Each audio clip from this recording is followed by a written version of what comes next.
Hello, and welcome to the Reed Temple online worship service.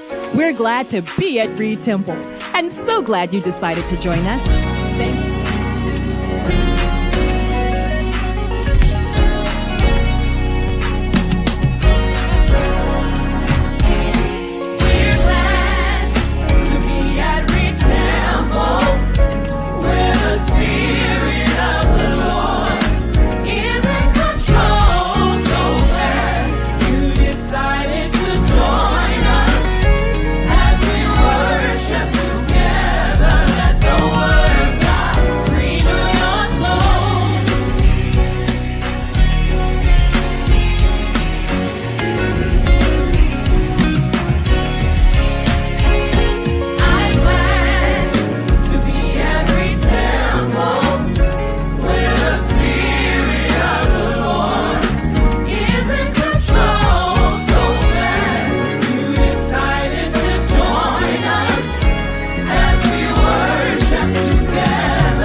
Loosed the fateful lightning of his terrible swift sword. His truth is marching on.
Of your glorious history in the days of old, when you were kings and queens of commerce and trade, when the tubs you bathed in were gold inlaid, when your bodies were covered with the finest silk, and you drank from silver goblets the sweetest milk, when your bedposts were made of oak and the finest cedar, and the world sought advice from the African leader. Yeah, listen, dear children, and you shall hear how you sailed the 7 seas without any fear, how you gave the world medicine and cured those ill, how you constructed awesome pyramids with your mighty will, how when some of the world's people were living in caves, your cities had street lamps and the roads were paved. Why, when some were scared of fire and thought the world was flat, you had smoke coming from chimneys and globes on floor mats. How you wore the finest rubies, diamonds and pearls, and filled the universities with your boys and girls. How you introduced writing so that mankind could read. And concerning arts and science, Africans took the lead. Yeah, listen, my people, and you shall know how you gave the world splendor a few decades ago. how you built the Sphinx and how you swam the Nile, then sailed up and down it to relax for a while. How you marched through storms and war, defending God's name, then wrote the laws of anatomy to contemplate your frame. How you were the first people to develop speech, then you created griots so you could learn and teach. Yes, listen, my people, check your history. Recall, you carried the torch that lit the way for us all. And try to remember as you go through life's maze that one of these good old glorious days you'll be back on top. For the cream shall rise just as sure as the sun lights the eastern skies, and we shall cry, glory, glory, glory.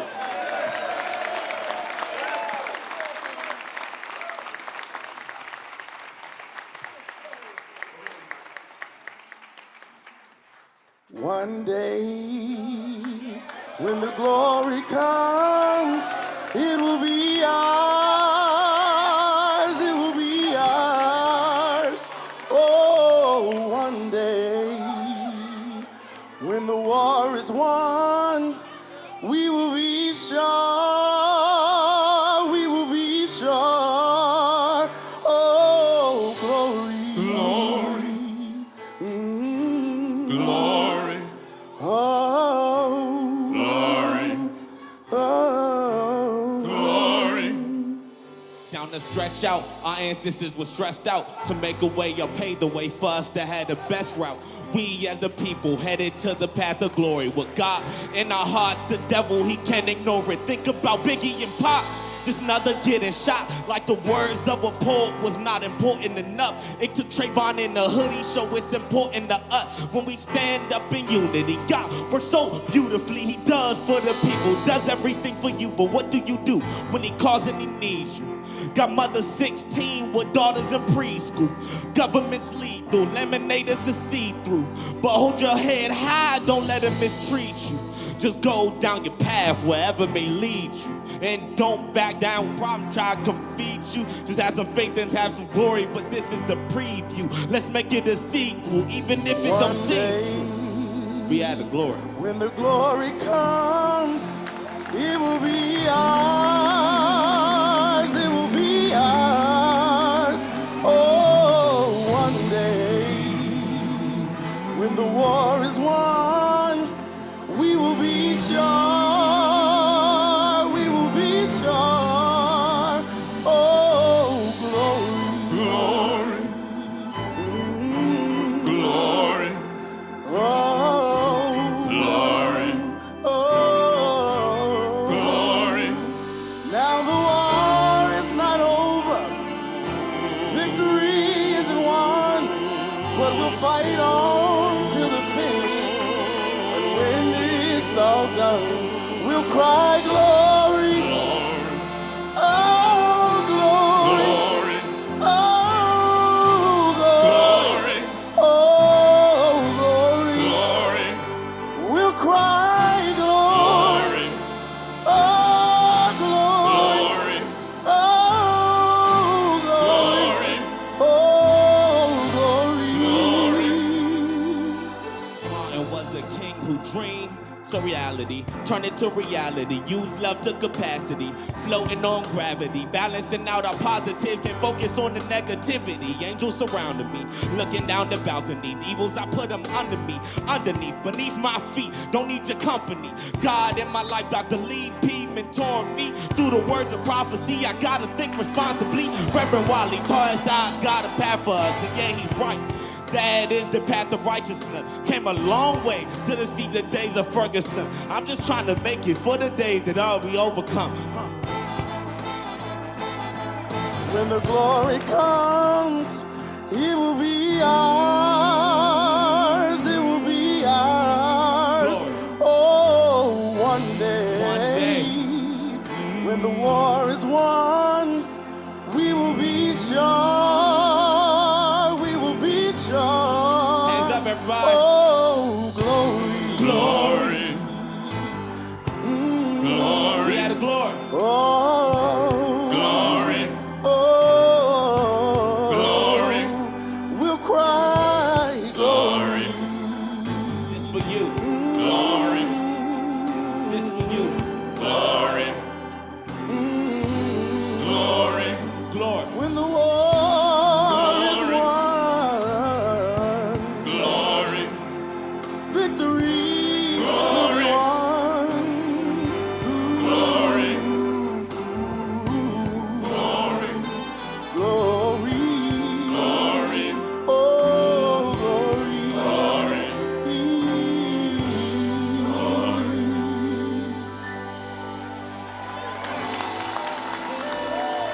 Good morning. I am Dr. Satina Williams. Please join me in prayer.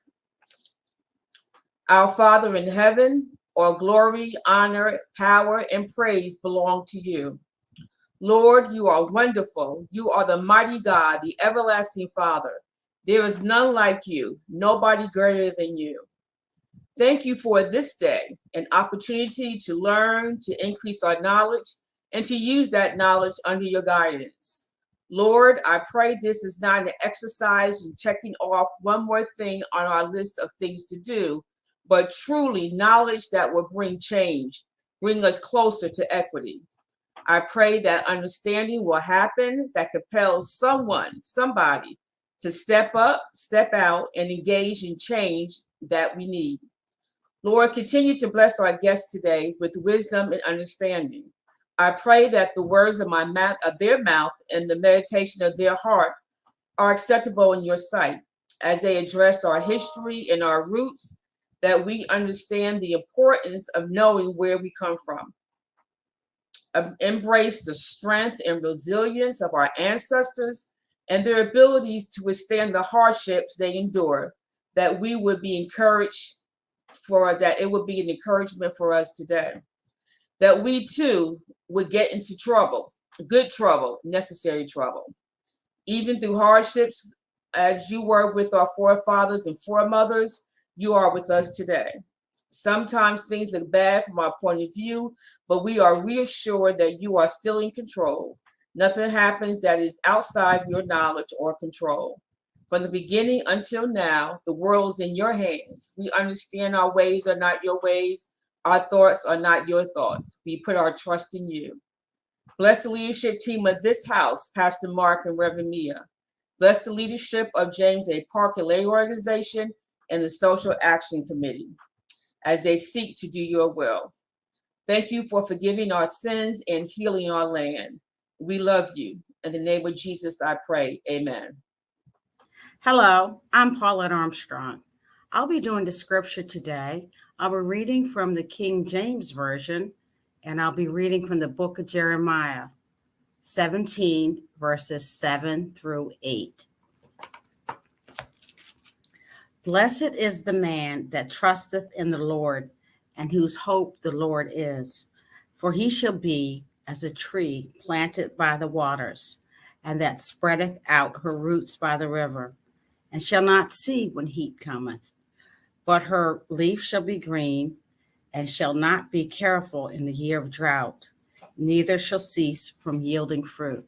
The word of the Lord. Good afternoon, Reed Temple family and internet. We are welcoming you to special programming developed by the James A. Parker Lay Organization. You know what? The Lay Organization is charged by the church and God to train lay people within the church, organize them around social concerns to create harmony within all of God's creation. And nobody understands social justice like the Lay Organization on the Connectional and now at our church and the James A. Parker Lay Organization Social Action Committee. You know, we're getting ready for a great program. Can't wait. Put your seatbelt on, pull your seat up, put your tray table Get up, ready. because we're getting ready to have a great program. God bless. Here it comes. Greetings on behalf of the James A. Parker Lay Organization and our Social Action Committee, led by our dynamic Second Vice President, Lynette Cosby. We welcome you to join us for coffee and conversation, Resilient Roots. Come to the table virtually as we connect with our community leaders and organizations to share insight and gain valuable information that matters to us. As residents of Prince George's County, where we work, live, and worship to experience the fullness of our best lives. Explore your roots from past to present, for we are a resilient people, and we look forward to seeing you. Have faith in God. Good afternoon and welcome to Coffee and Conversations with Reed Temple's James A. Parker Lay Organization. I'm Sheila Bryant and I'm happy to serve as your MC today. We have a great program lined up for you. Our goal is to educate and elevate, to give you food for thought and deepen your understanding of the AME Church, and to enlighten you on the contributions African Americans have had on the very origin and financial structure of this country. How since 1619, people of African descent became, through slavery, the economic backbone of this nation, not just in the South, but in the textile mills and the shipping industry in the North as well. You're also in for a treat and learn about how to trace your own family's contribution in history and reclaim your spiritual inheritance. First up is a documentary which sheds some light on the origins of the African Methodist Episcopal Church, our history and principles that have carried the church through the darkest of times.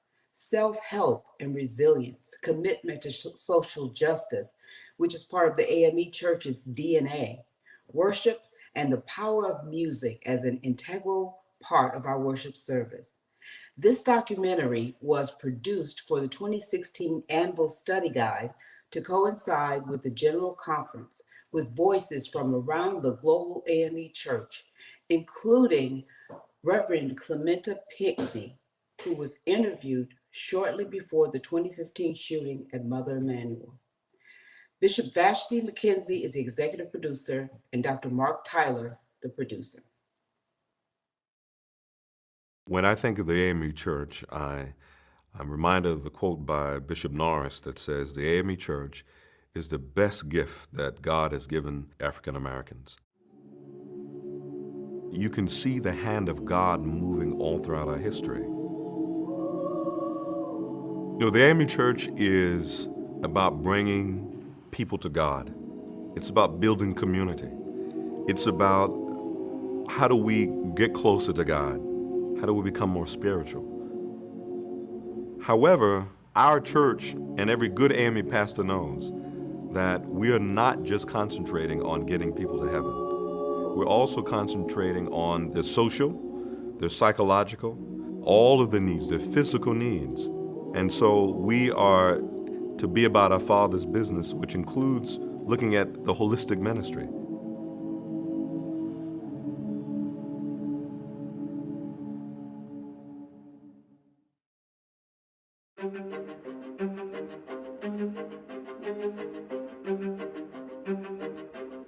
One, it's in an indomitable spirit. To think we are now in our 200th, second century, and still rolling on. To think about the things, the challenges that are still there, and yet the church still meets, still gathers, still determined to meet those challenges. A favorite expression in the AME Church, you have come to worship, now leave to serve. And I think that is our spirit. For me, the spirit of the African Methodist Episcopal Church can be captured in 2 or 3 words. The first is liberation. The second is development. And the third is definition. That we are about the liberation of the oppressed people of the African diaspora. 2, that we are for their development. Call it self-help if you wanna, but their development and participation in the world society on equal footing with everybody else. And 3rd, that we will define ourselves, we will define our issues, we will define our own goals, because whoever makes the definition has already forecast the outcome. Well, I think what it means to me is that here we had an institution that got its origin back in 1787. Before black men were really free, when people were striving for some sense of dignity, those brave people who began the movement which became the AME Church had the courage and the integrity and the faith to step out and give leadership to what really became, I think, one of the greatest treasures of our time.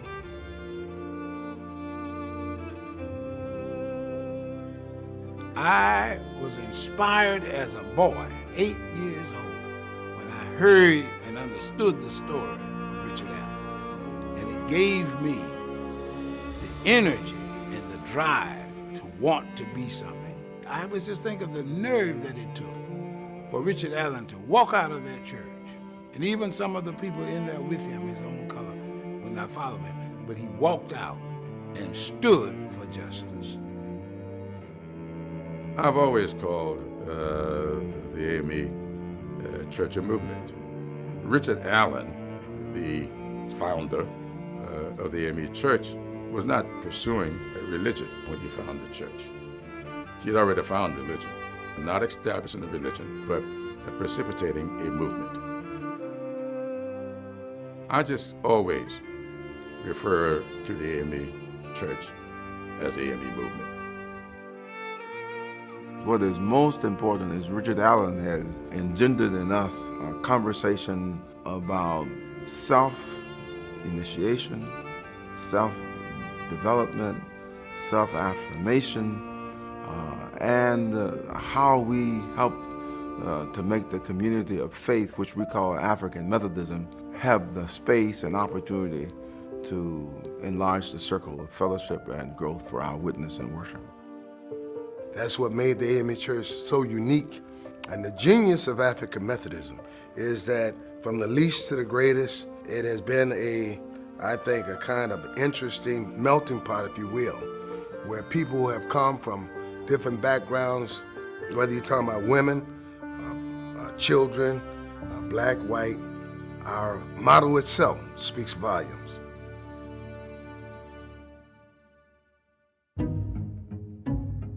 It was the spirit of helping one another, serving the Lord. That's what he was all about.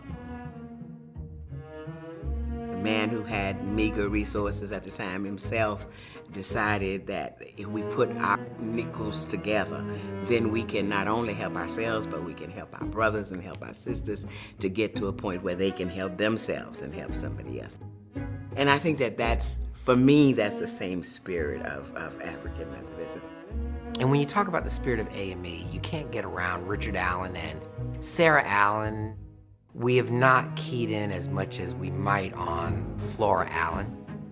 Even Jarena Lee comes to the fore in terms of the spirit of African Methodism. But it's also Daniel Payne, it's Henry McNeil Turner. The African Methodist Episcopal Church is a church that was founded on the idea of self-help, because nobody will do for us what we ought to be doing for ourselves. And if Richard Allen has taught me anything, or the story of Richard Allen has taught me anything, it has taught me the sense of self-empowerment. You have pioneering people, resilient people, strong people, passionate people, that even if a hurricane comes along and destroys your community and church, the people pop up and say, we'll build again. And that was what really impressed me about the African Methodist Episcopal Church in the face of Katrina. One interview I remember at the AME Church right in downtown New Orleans, and he said, we are the African Methodist Episcopal Church. We are the oldest denomination in America, predominantly of African American people, and we will rebuild. We're not going anywhere. And I just wanted to cry. I mean, because that is the spirit of African Methodism. No matter what, come hell or high water, we will prevail.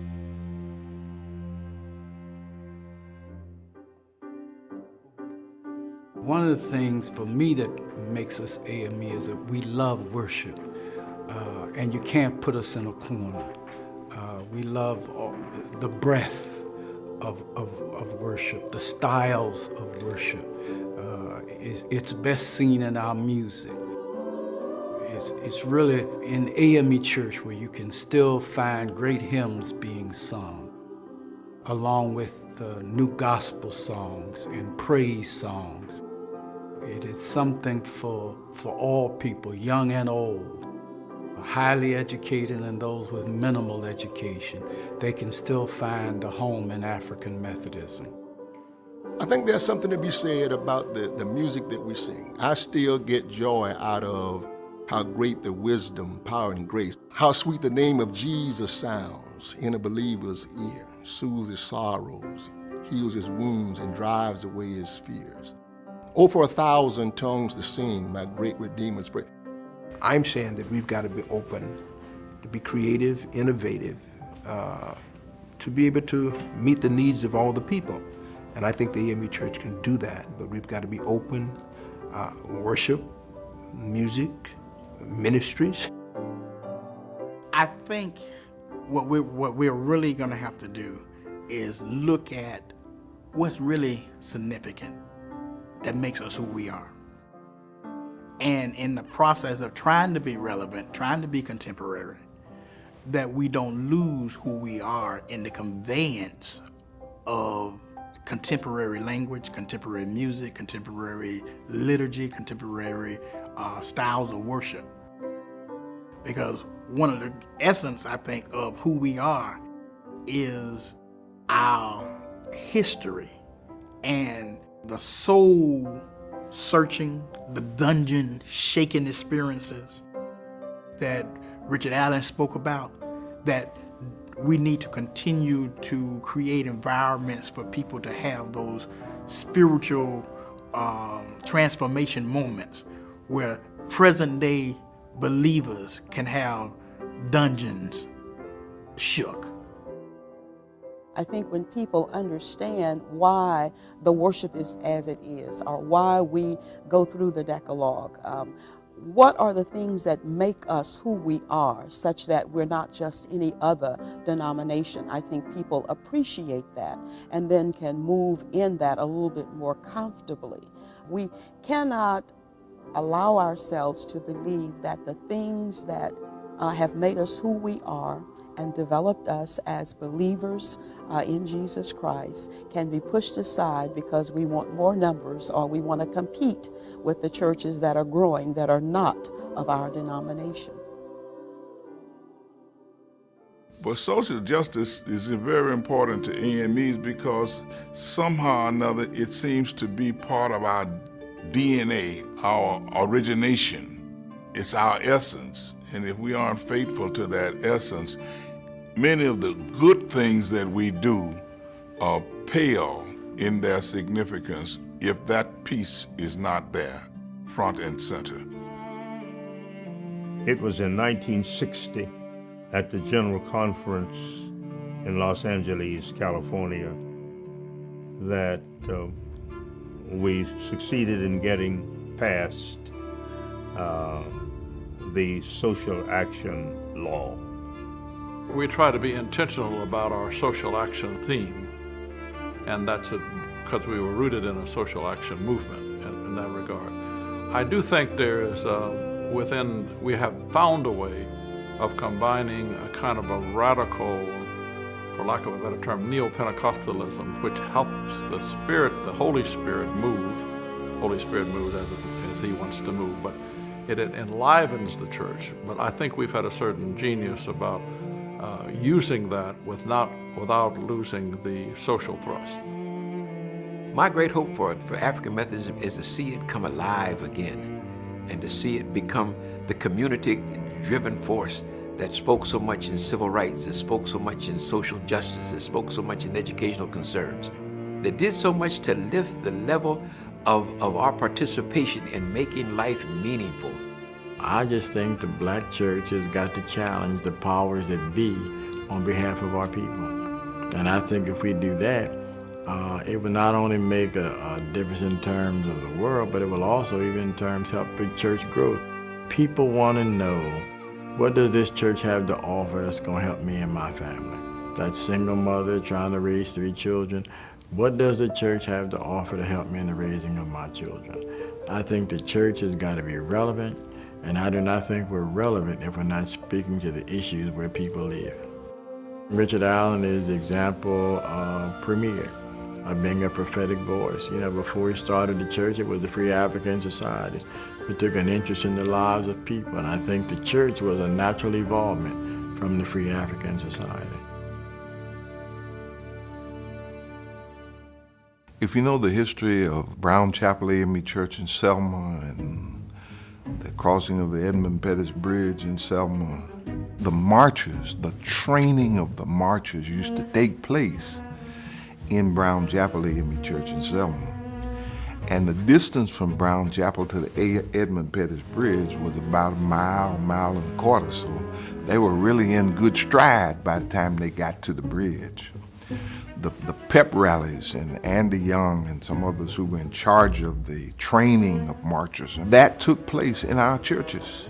Not just in Selma, but there were a number of other churches in Alabama and in South Georgia along Highway 84 between Dothan, Alabama and Donaldsonville, Georgia, where many, many persons of the Civil Rights Movement were trained.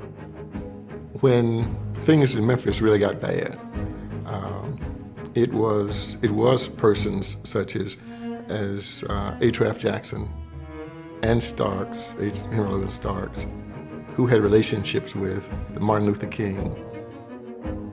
Claiborne Temple was right next door to the Minimum Salary Department, where A. Jackson had his office. It was big, so it became a rallying place for demonstrations.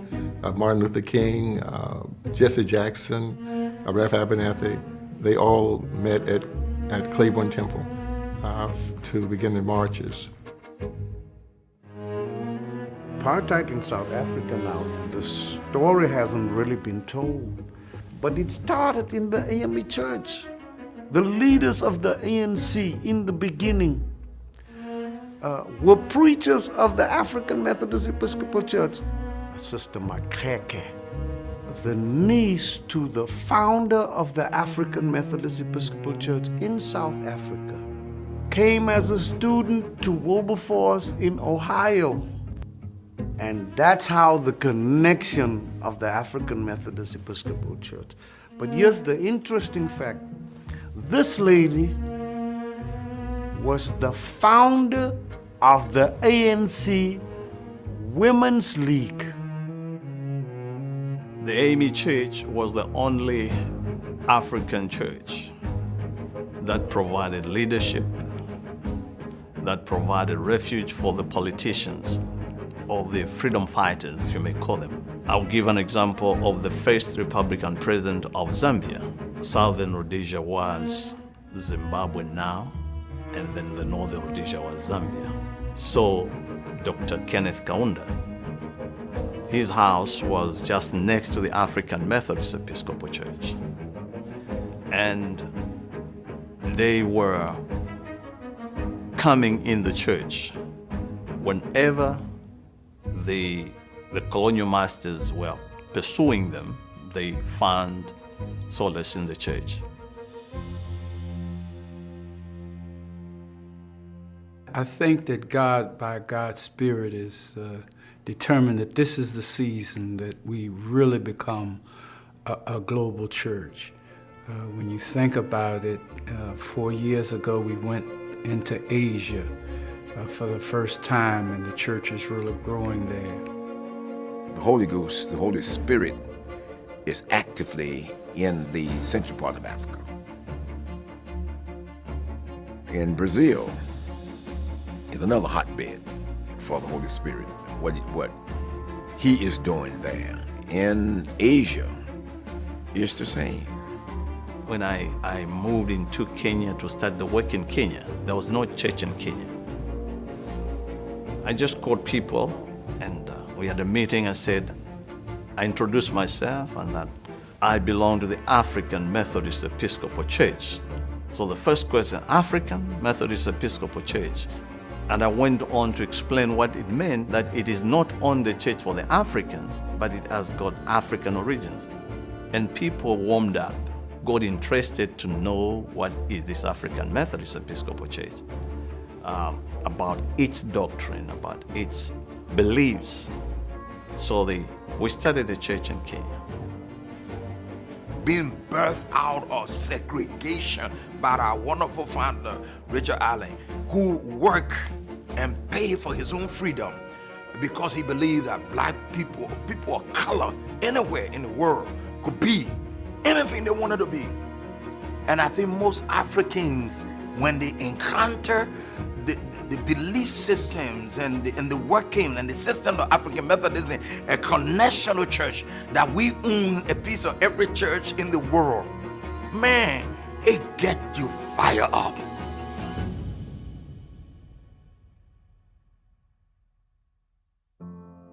What happened in Charleston, South Carolina at Mother Emanuel was absolutely horrific. It broke our hearts. It really broke our hearts. Not just our hearts, but other people all over the world. I was devastated. I was floored out because, see, I knew Reverend Pinckney, and I also knew Dan Simmons and some of the other people because of my being in and out of Emanuel, attending the various meetings, conferences, etc.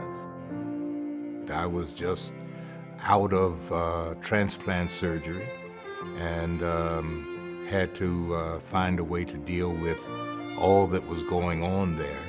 I wondered at one time if I would be able to even attend the funeral, but my surgeon said there's no question that although you are just out of operation, he said you must go to the funeral. And you must go because you need to see the people and they need to see you. It was clearly an AME funeral. There came people from all over the country who wanted to be in charge. The Senate and the representatives showed up and were expecting prominent seating on the stage. And Bobby Rankin, who was our chief of security, he told them, he said, this is not a political event. This is an AME worship service and funeral.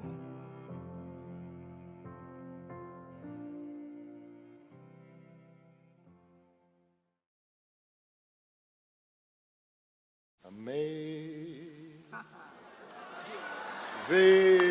grace, how sweet the sound that saved a wretch like me. After the funeral, I joined the funeral procession to Marion County, to where Clementi's body was laid to rest. As we passed through the various communities, white folk, black folk, the smaller town, standing with American flags, the flag waving, tears flowing. I said, my God, but why did it take that tragic incident for that to happen? And then shortly thereafter, the removal of the Confederate flag, something that I knew was not going to occur in my lifetime.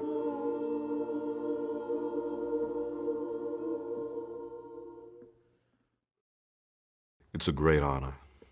The church has a very proud history and has really stood for the spirit of African Americans, and I would even say the spirit of America in Charleston since 1818. A spirit of defiance and standing up for what is right and what is true.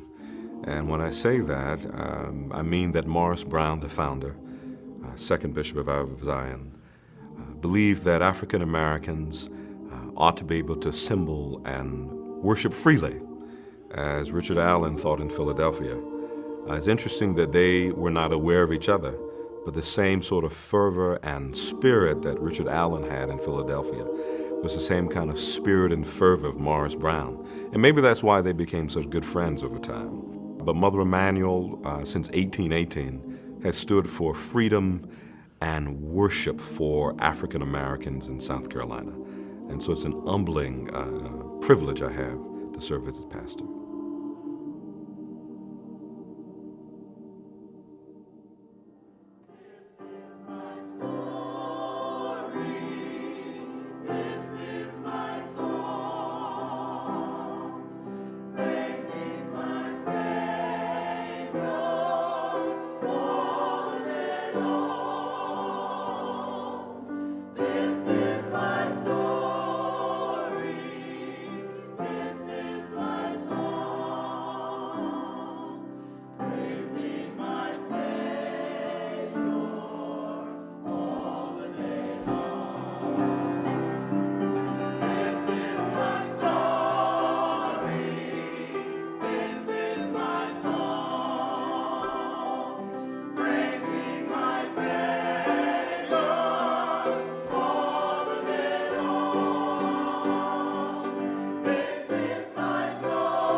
I hope you enjoyed and were moved by the spirit of Methodism, hearing the words of the founders of the AME Church and seeing how it has grown and evolved here in the US and in Africa. The next part of the program today will focus on our ancestors' contributions to what is now the United States. We are fortunate to have Dr. Rashawn Ray and Dr. Roger Davidson to offer comments on critical race theory and why it's important to teach real history and not just the whitewashed version that erases the role that African Americans played in making America succeed. Rashawn Ray is currently a professor of sociology at the University of Maryland, College Park. Dr. Ray's research addresses the mechanisms that maintain racial and social inequality, and how activism and social policy can be used to mitigate these lingering inequities. Dr. Ray has written over 50 books and articles and appeared on PBS, CNN, and MSNBC. He was selected as one of Prince George's County's 40 under 40. Roger Davidson is a native Washingtonian and currently resides in Prince George's County. He's an associate professor at Bowie State University and has both his master's and doctorate degrees from Howard. He's written and made presentations on diplomatic, military, and naval history, and has done research on emancipation, the Civil War, and African American military service. He's appeared on NPR, C-SPAN, and in historical documentaries.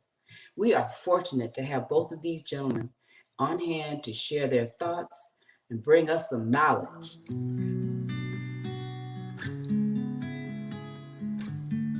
The 1619 Project is a powerful compilation from journalists, scholars, other academics who came together to construct a more accurate portrait of what happened during colonial slavery in the United States. Now, we know that Nicole Hannah-Jones, who is heading to Howard University, has led that charge. She is a Pulitzer Prize winner. And I think part of the response to the 1619 Project speaks more broadly to the response that we've seen about critical race theory. We know simply over the past few months that Fox News has mentioned critical race theory over 1,300 times. Why? Because critical race theory has become a new boogeyman for people unwilling to acknowledge our country's racial history and how it impacts the present. I know many of the scholars who contributed to the 1619 Project. They are some of our preeminent scholars, not just in the United States, but around the world, including some who have served as my mentors. So to understand why critical race theory in the 1619 Project has become such a flashpoint for the culture, it's important to understand what it is and what it's not. Opponents fear that the 1619 Project and critical race theory admonishes all white people for being oppressors while classifying all Black people as hopeless, oppressed victims. These fears have spun school boards and state legislatures from Tennessee to Idaho to ban teachings about racism in classrooms. However, there is a fundamental problem. These narratives about critical race theory are gross exaggerations of the theoretical framework. The broad brush that is being applied is puzzling to academics like myself, as well as some of the scholars such as Kimberly Crenshaw, who helped coin and advance the concept. Critical race theory does not attribute racism to white people as individuals or even to entire groups of people. Simply put, critical race theory states that our U.S. social institutions, including our criminal justice system, our education system, our labor market, our housing market, and healthcare, are laced with racism embedded in laws, regulations, rules, and procedures that lead to differential outcomes by race. Sociologists and other scholars have long noted that racism can exist without racist. However, many Americans are unable to separate their individual identity as an American from the social institutions that govern us. These people perceive themselves as the system, and consequently, they interpret calling social institutions racist as calling them racist personally. It speaks to how normative racial ideology is to American identity, that some people cannot simply separate the two and recognize that our American past has actually played a role in our present. They are simply unwilling to remove the blind spot to stop obscuring the fact that America is still not great for everyone. Now, scholars and activists who discuss critical race theory are not arguing that white people living now are to blame for what has happened in the past. They are saying, however, that white people living now have a moral responsibility to do something about how racism still impacts all of our lives today.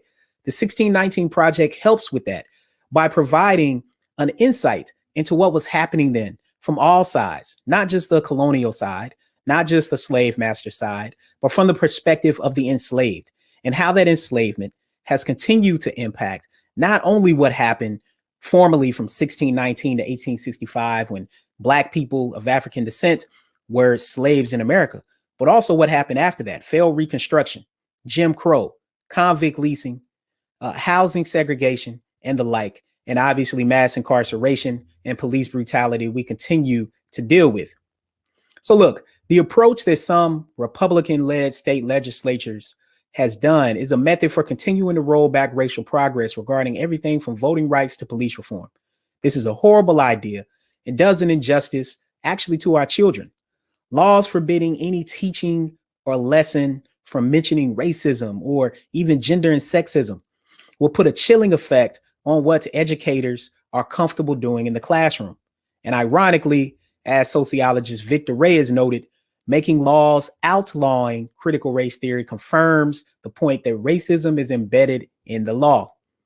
Now, there are some parents that are worried about their kids learning things in school that they might not necessarily have the capacity to address.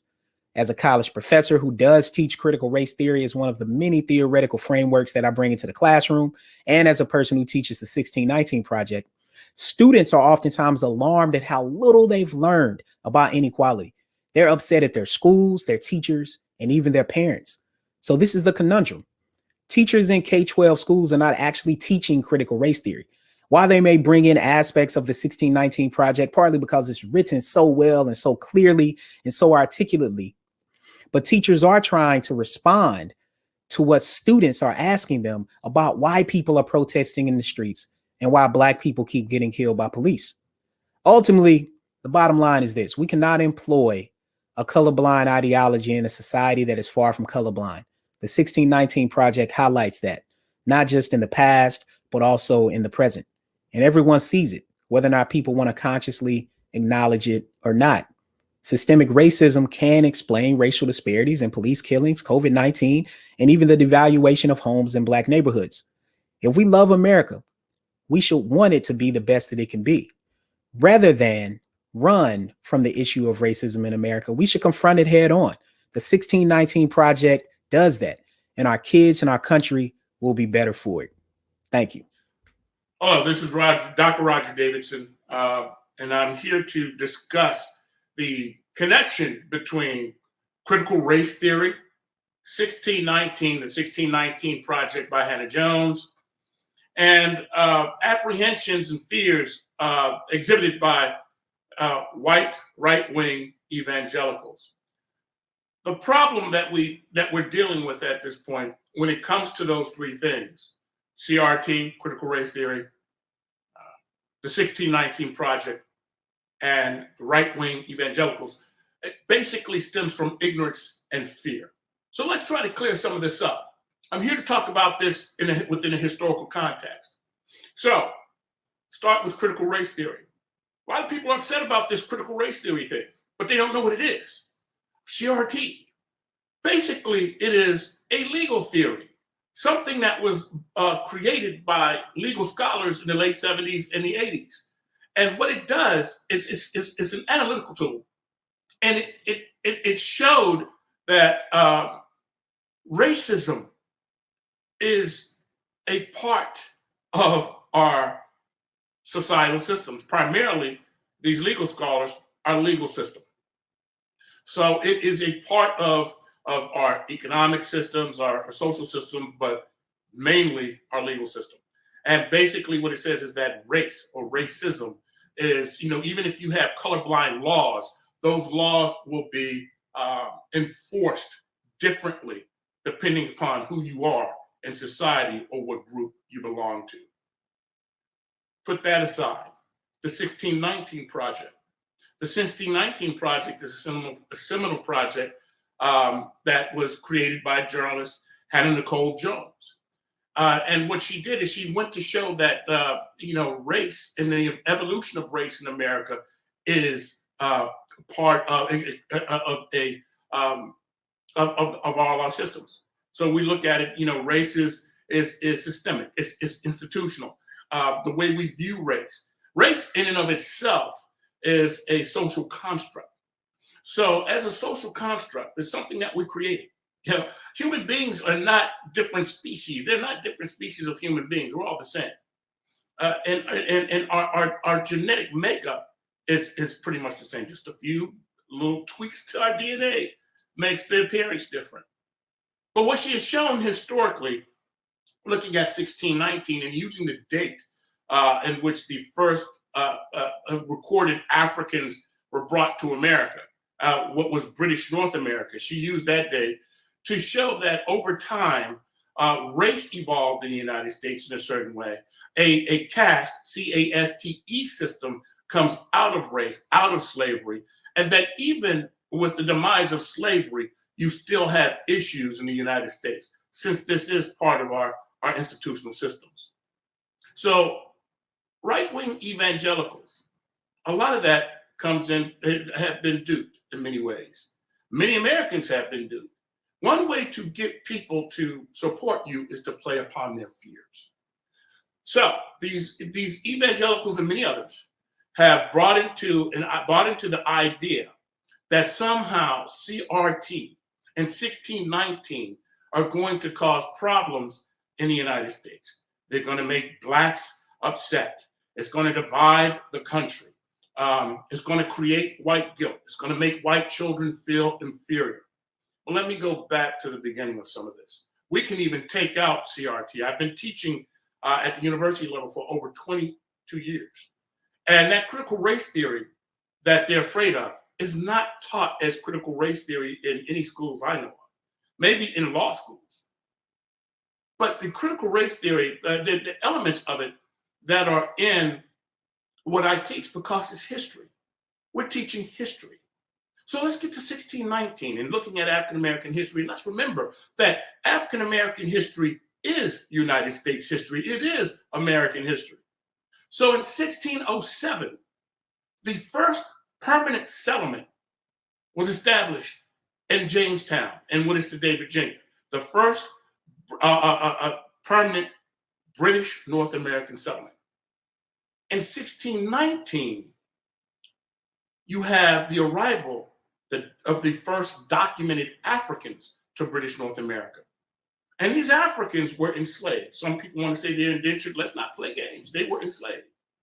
They came off of two ships. Two ships arrived off of the coast of Jamestown, off the coast of Virginia, really. And they were British privateers masquerading as Dutch warships. They had raided a Spanish warship and taken slaves off of them, right? Enslaved Africans. And then they came to Virginia to trade for provisions. They were running out of food and water and whatnot. So, how do we know this? Well, it's documented in the diary of a man named John Rolfe, one of the leaders of the Jamestown settlement.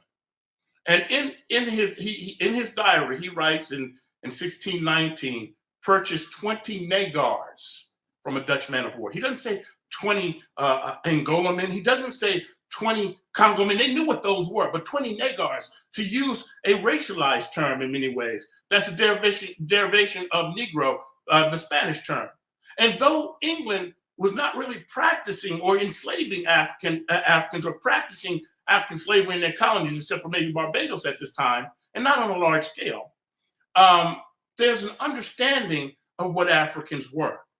If it were indentured servants, those people who sign over their freedom for a certain number of years, they give up their freedom, they sign a contract to make their mark so that they could get passage from Europe to the Americas in hope of getting wealth.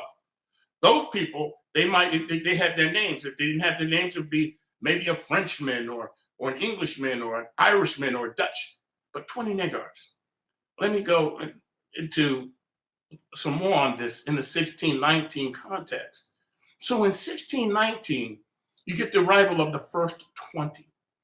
John Rolfe also writes a man by the name of Sands, John Sands, who is one of the leaders of the Virginia Company, right? And that's over in London. That's the company that's funding the Jamestown settlement. And again, he mentions we purchased 20 Negroes. He says Negroes in this context. That same summer that the first 20 enslaved Africans arrived in Virginia, that same summer, you have the creation of the first legislative assembly in British North America. 1619, this is a year before the landings at Plymouth, before the Mayflower comes. So in 1619, a legislative assembly, meaning they have elected representatives to an assembly to discuss laws and procedures. In 1619, you have the seeds of slavery and democracy growing together in British North America in what's going to become the United States. And that's the importance of the 1619 project. Because with these two things, slavery and democracy, slavery and freedom, coming together, you have the evolution of what's going to become race, and not class, but caste, C-A-S-T-E. Upper caste, lower caste. The upper caste, because this is a racialized caste system, will be white. The lower caste will be black or of African descent. This is white supremacy 101. So, the first 20, though enslaved, will be treated, many of them, not all, will be treated as indentured servants because a lot of the British settlers, those plantation and farm owners, are not, sort of used to the ideas of owning someone for life. So a few of them will be able to get their freedom in 7 years, 5 to 7 years, because that's the way the contracts generally ran. But many also realize that these Africans are much different. Many are not Christian. Some may have come over as Christians or may have been Christianized through the Portuguese, what have you, in later arrivals. But they're not Christian. The appearance is different. The language is different. Traditions are different.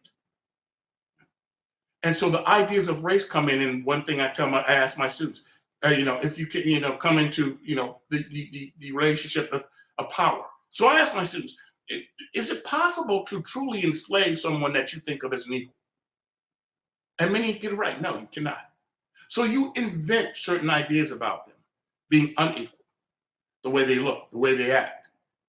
This goes along with class and race. And in this, you get the invention of race, that somehow these people are different. And if you look at, over time, someone, let's say, let's choose the Irish or any other immigrants, you're going to get the same descriptors. They're lazy, prone to crime. They're criminals, uneducable, the whole nine. And in time, you start to see laws pop up, defining not just race, but servitude, and more specifically, slavery. And that will start with Virginia. One of the first laws is that the status of the child will follow that of the mother, meaning if the mother was enslaved, the child will be enslaved. The assumption here is that these slaves are African. Therefore, the African children will remain enslaved if whether the father is free or enslaved, whether the father is black in here or white and free. Okay. Now, what about the mothers, white mothers? Were there free white women having children by black men? Of course, but the assumption was that wouldn't happen often, and many times that was covered up. I mean, there were a few exceptions until they passed laws banning interracial marriage, and they started punishing people for interracial unions. So 1619 provides this history, not just from 1619, not just during the colonial period, but it shows the impact, this project, 1619 project, of race, of slavery, and discrimination on today's society. It links the past to the present. And isn't that why we teach history? Yes, it is. What is past is prologue. What is past will tell you what's going on in the present. You can't understand the present unless you understand the social, political, and economic roots of the problems that we're having today. You can't find a solution. The 1619 offers insight. So why are people afraid of the 1619 project? Why are they afraid of history? Because they told that this history will make you feel bad. Well, it might. But if it makes you feel bad, then you're looking at it the wrong way. See, in this country, we try to think of ourselves as creating a more perfect union, something that evolves over time, something that improves over time. The history of African Americans shows that improvement, from slavery to freedom. The constant struggle for civil rights, for equality, and for equity has been a struggle that has truly improved this nation. And understanding the history of that struggle, that American history, is one thing that will help us improve. But if you're afraid of looking in history because somebody tells you it's divisive, it's a lie, it's going to make our children feel bad about themselves, then we'll never be able to get to the root of the problem. So 1619 and the elements of the critical race theory that are in that to show that, yes, this is a systemic problem. Yes, racism is a part of our societal institutions. It's part of our economic institutions. It's part of our political institutions. Right? Unless we can highlight that, show it, and deal with it, then we cannot become a more perfect union. Or we won't understand why they are separate things. The AME Church, for example, African Methodist Episcopal Church, our church. Our founder, Richard Allen, started out attending St. George's Methodist Episcopal Church. He and many other African Americans. They're going in there, they're praising in the way that they praise. Part of it may be praying a little loudly or singing a little loudly or sometimes shouting. They're on their knees in prayer. And the leaders of the church at one point tell them, you must get up and move to the back. You can't praise the way you want to. You can't pray with us. And Richard Allen stood up, left, and eventually will start in 1794, the African Methodist Episcopal Church, a place where we're free to praise. We didn't want to leave, but had to leave. He was also one of the founders with Absalom Jones of what's called the Free African Society, because many at this time, and we're talking about at the founding of the nation in the 1790s. This is after the revolution and during the, after just writing a new constitution. You have a society where blacks are being discriminated against, where there's de facto segregation, not de jure of law, but of fact. People tell you, we don't want you here. You can't attend our schools. You can't join our clubs. Well, African Americans said, okay, well, if we can't join, then we'll create our own. We're not going to beg you. We would like inclusion. No, in the words of James Brown, I don't want nobody to get me nothing. Just open the door and I get it myself. And that is the history of blacks in America. So they created the AME Church, the oldest, well, the longest running and the oldest continuously going black institution in the United States. And along with that are the African Masonic Lodge, known as Prince Hall Masons. And if you can go into the Divine Nine fraternities, all of those were formed because there were white fraternities and sororities, and that would not allow African Americans to join their organizations. Once denied, blacks formed their own. The HBCUs were historically black colleges and universities. Now, that doesn't mean that African Americans did not want to be a part of, but when denied access, they created their own and then continued to fight for access. This is an American story. And this is a story that people need to understand, because if not, then you have right-wing, frightened evangelicals will say, well, you didn't want to be a part. You separated yourself. No, we did not separate ourselves. We were forced to separate. But hey, you can come and join us. So anyway, the whole connection between CRT, critical race theory, 1619, and white evangelical opposition to both lies in fear, misunderstanding, and dare I say, ignorance.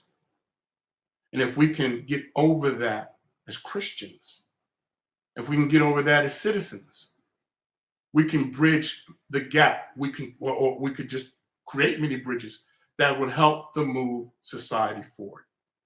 It's about an understanding. That understanding comes through history.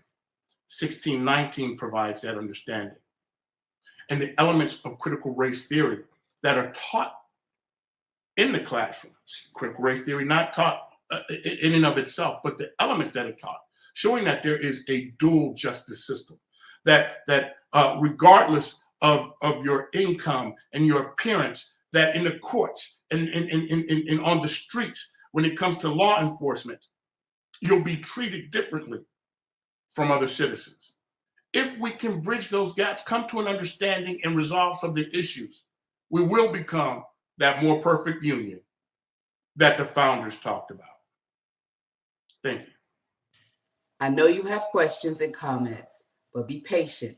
We'll be taking questions after this next presentation about our roots. Like Marcus Garvey has said, a people without knowledge of their past, history, origin, and culture is like a tree without roots. Well, our next presentation will be from a subject matter expert, Kenyatta Berry. Ms. Berry is an author, attorney, lecturer, professional genealogist, and television personality. She ignites the genealogy world with her personality and passion about bridging the gap between scholars and genealogists. She brings a vast knowledge of African American genealogy, enslaved ancestral research, all in a way you can believe. Ms. Berry is the author of the Family Tree Toolkit and a contributor to the groundbreaking 1619 project, which was published by the New York Times. I am excited to hear about her work and how she can help us to connect with our past and find out who we really are, because family history should be accessible for everybody. I know I personally tried hard to find my roots, searching documents and Ancestry.com for answers, but there's a missing link in those searches. It's almost as though we didn't exist before the 1870 census. So I take great pleasure in welcoming Ms. Berry to our program today. And again, we will be taking questions after the presentations are done. Welcome, Ms. Berry. Welcome, everyone, to the African American Genealogy Journey. I'm Kenyatta Berry, author of the Family Tree Toolkit, host on Genealogy Roadshow, and a contributor to the 1619 Project. I'm excited to talk to you today about the importance of understanding our family history and what it means. So let's get started. We're going to talk about beginning your genealogy journey. If you've already started this, you've been thinking about it, maybe you've done a DNA test, I'll give you more information on how you can fill in those gaps on your family tree. We'll talk about the 1870 brick wall. What does that really mean? And then also researching African Americans during Reconstruction. One of the hardest parts of our research is enslaved ancestral research, but we'll cover that. DNA, a little bit about DNA, and then what to do when you cover or uncover all this information. So when you begin your genealogy journey, it's important to start with yourself and work backwards. Filling out just a simple family tree or ancestral chart of 5 generations. Do you know your grandparents, your great-grandparents, where they were born, where they're buried, that type of information. So you start with yourself, fill it out, and then in genealogy, you interview your family members to help you fill in those gaps. So this would include your aunts, your cousins, your grandparents, your uncles. There's always someone in every family that actually knows the family tree. They know sort of the gossip or the business, so to speak. But when you do those interviews, make sure you record them on audio and on video, maybe if they're open to that. But these are things you want to keep track of because there are your sources. These folks you want to return to the interview, return to the conversation a lot of times. And then also ask some questions about their childhood. A lot of times if people are reluctant to talk, when you talk to them about their childhood, what they remembered, their favorite nursery rhyme, what they remember about school or growing up, it opens them up. So that allows them to start answering questions about their parents, their grandparents, and stories they've heard in the family. And then also family recipes. There are recipes that have been handed down for generations. I know in my family, on my mom's side, is these certain biscuits. That family recipe has been handed down. Unfortunately, myself and my mother are not the best cooks in the world, but we do know that recipe exists. And then is there a family Bible?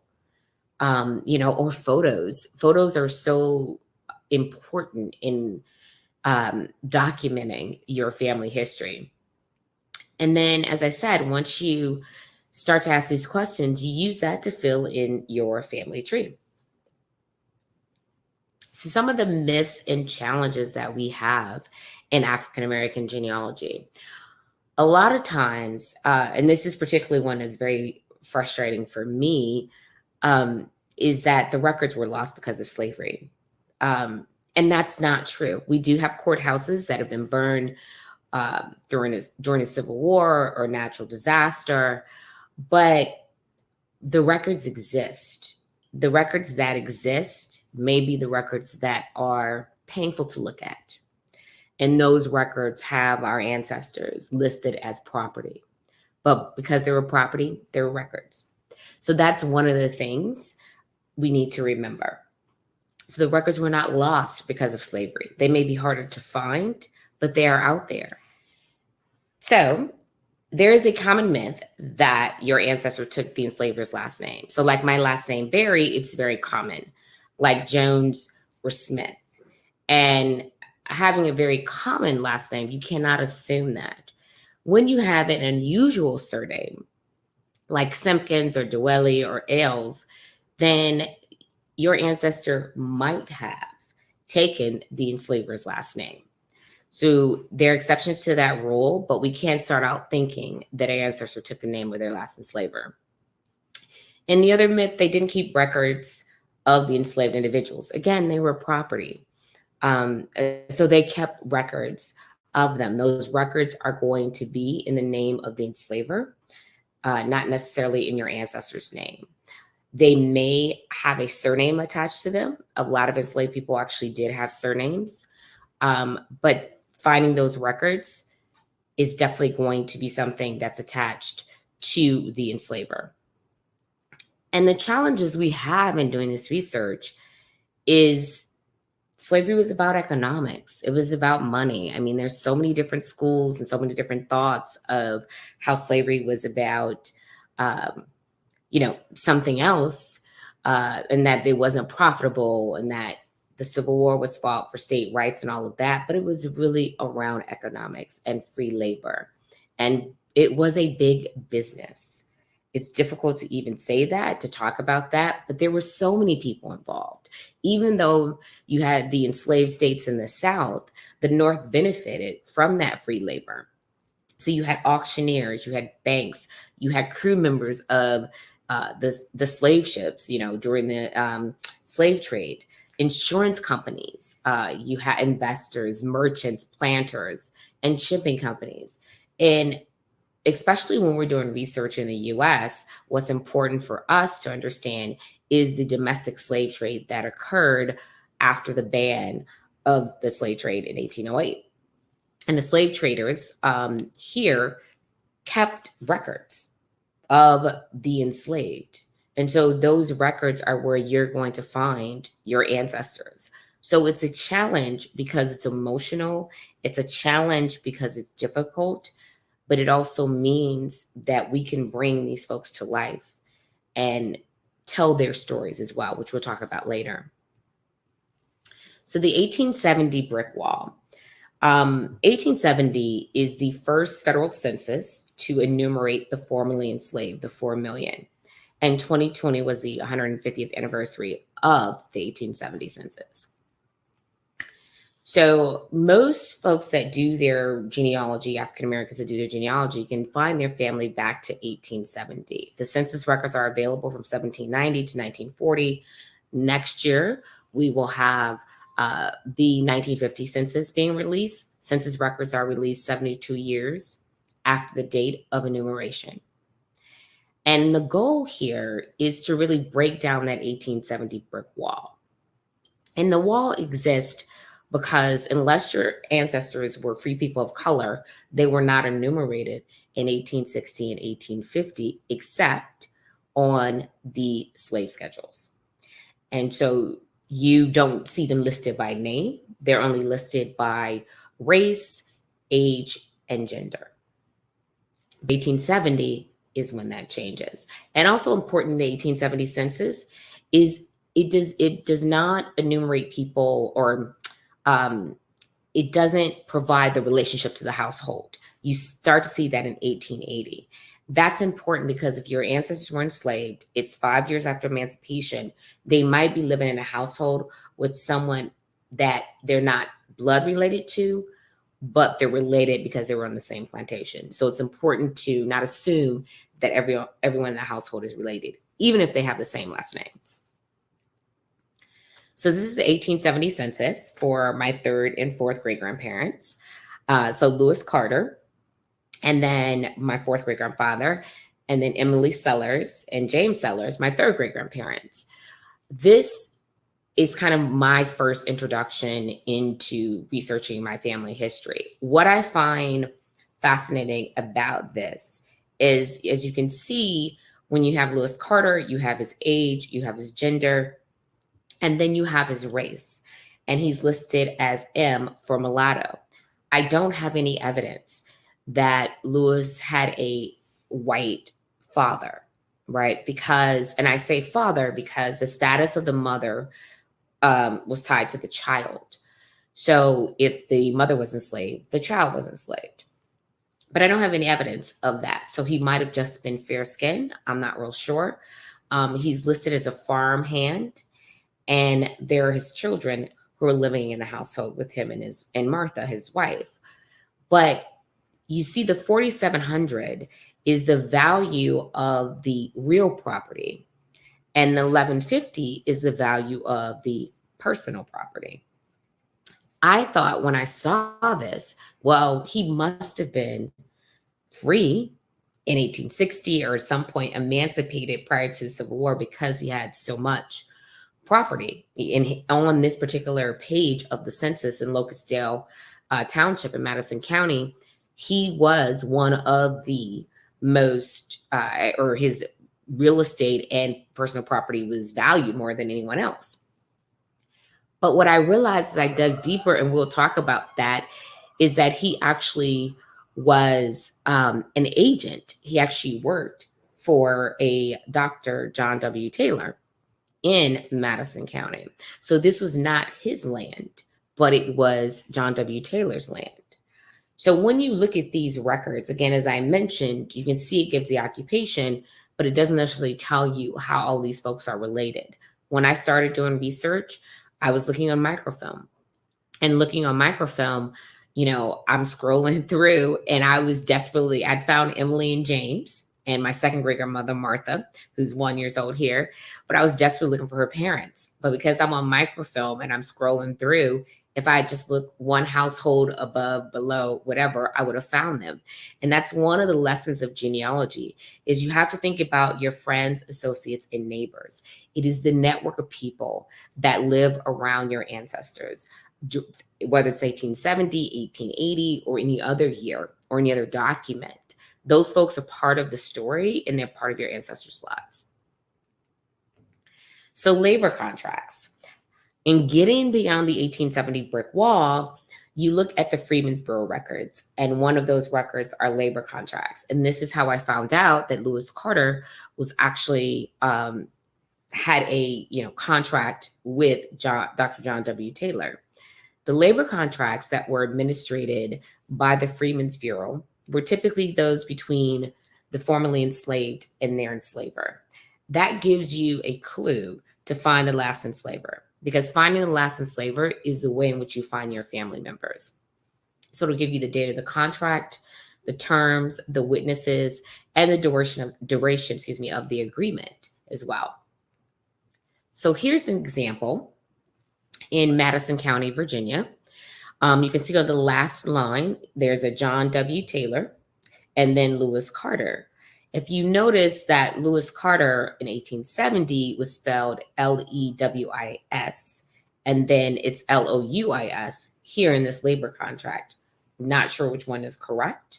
That's one of the things you always find when you're doing research, that names are spelled differently, both first names and last names, but you have to do your due diligence to confirm it's your person. But I know for a fact that this is my fourth great grandfather.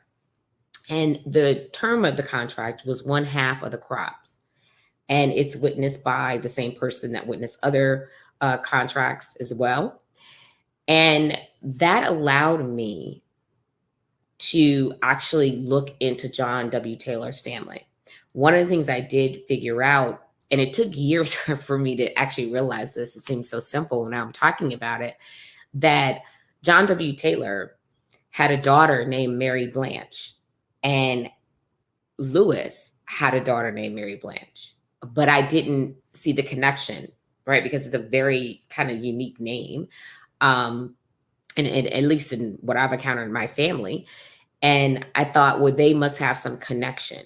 And once I started digging even further, I realized that my third great grandparents got married on the farm, on Dr. Taylor's farm. And so that helped me confirm the relationship between John W. Taylor and Lewis Carter, as well as some of the agricultural schedules I looked at for the, I believe it was 1870, 1880 census as well. One of the other records you're going to find that are important are cohabitation records. So since the formerly enslaved could not get married, inherit, own property, cohabitation records are the records that will say these two enslaved individuals live together as man and wife. And a lot during Reconstruction, the formerly enslaved were required to register their marriages and their children at the courthouse. The county courthouse is the key to research for African-American genealogy. It is the place in which we find a lot of our information. So the marriages now in 1866, based on Virginia law. My ancestors are from Virginia. The marriages are legal. The children are legitimate, which means they can inherit.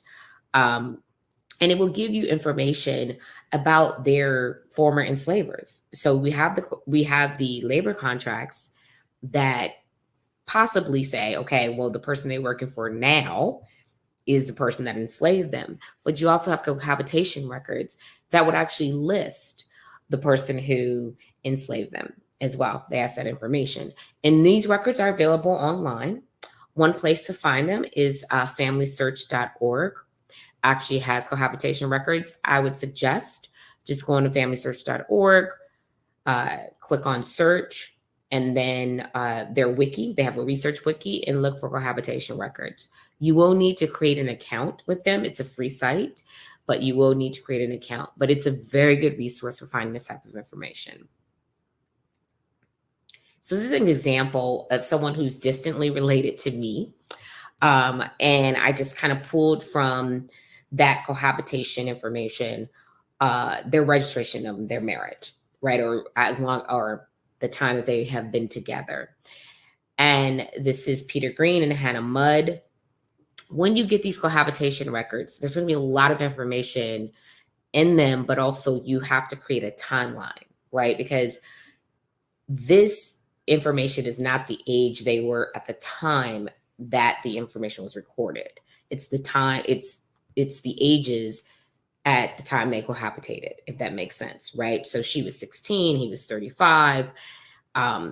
They give the parents' names, their residence. Culpeper County is a neighboring county to Madison County, Virginia. In doing your research, you need to know your neighboring counties. People moved in and out of counties, and it's important to know everything about your county, but also the counties surrounding your ancestors. What I like about this record is it gives their parents' names. So now we have an additional generation of folks who may not have known, who possibly died enslaved, but we have their names. We can tell their story. We can bring them to life. And that's what I like about this record. One of my favorite periods is Reconstruction. And I really like it because it's a very tumultuous time in America, but I also feel like it's the time where we had, our ancestors had the most hope, right? Coming out of slavery into civil rights, into the Reconstruction amendments, feeling a sense that they could be part of this country they helped build. And I also feel it's one of the areas we don't study enough as genealogists.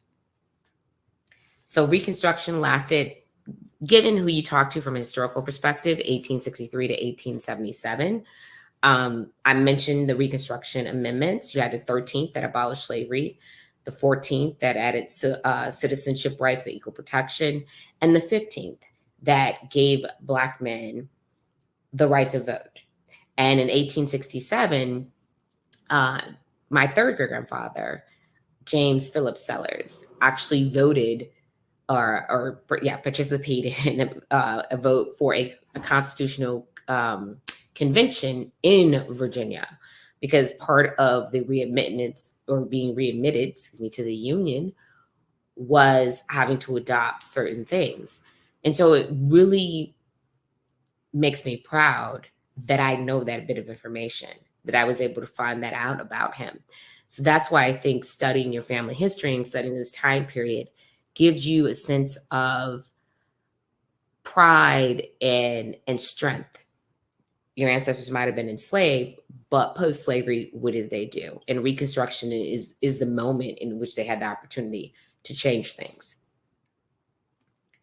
So the Bureau, the labor contract I talked about before with Lewis, we have the Freedmen's Bureau, or the Bureau of Refugees, Freedmen, and Abandoned Lands, the full name of it. That was established by the War Department, March 3rd of 1865. It had, the job was really for them to integrate those formerly enslaved into society, but also we're talking about repairing of the South. We had a civil war where things would burn, towns, lives were lost. So how do we really make this union work together with folks that were formerly enslaved, and now they're being paid for their labor.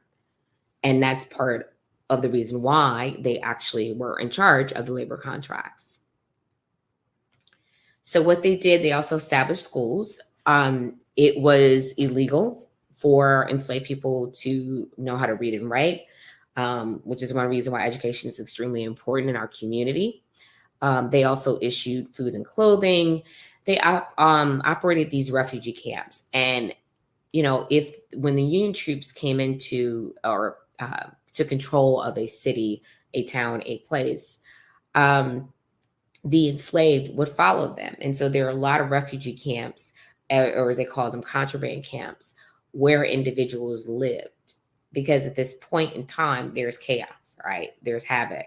So they needed a place to go. They knew they were free, they were liberated, but where would we go? So the Freedmen's Bureau helped with that. They also legalized the marriages, as I mentioned, the Cohabitation Record, the labor contracts you saw from Lewis, and then for the soldiers, helping them to get back pay. So the U.S. colored troops, helping them get back pay. And then there are properties they confiscated, plantations they confiscated. Some of those plantations turned into refugee camps, and they supervised all of that. We also have a record set for the Freedmen's Bank. Now, the record set for the Freedmen's Bureau includes the school records, letters, the labor contracts, the cohabitation records. It also, though, when you start researching for the Freedmen's Bureau, includes records related to some called murders and outrages and court records. These records are particularly tough because these are going to include records about things that our ancestors encountered or things that were done to them because folks were not happy they were free, right? So I often suggest that when you start looking into Freedmen's Bureau records, that you focus on the marriages and labor contracts. And once you feel comfortable, maybe look at some of the other records that exist, because it's not pretty, and our history isn't pretty, but it is important to know that stuff. And the records for the Freedmen's Bureau are available in Family Search as well. And the Smithsonian is transcribing those records also. But for the Freedmen's Bank, that's also on Ancestry and on FamilySearch.org. This was really, it was a savings and trust, right? So it was basically where folks could take their back pay, being U.S. colored troops, and their money, and put it into the Freedmen's Bank. But it had a lot of problems. It had 37 branches in 17 states, and more than 57 million in deposits.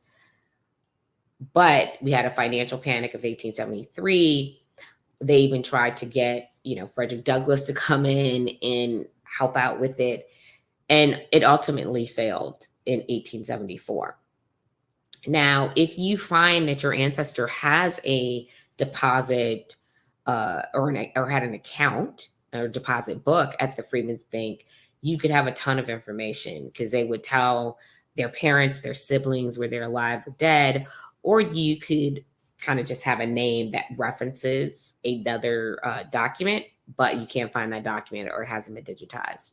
So it's a hit or miss, but I do think it's important to understand and look at these records. Now, while the Freedmen's Bureau and the Freedmen's Bank were created on the same day, they both functioned separately and differently.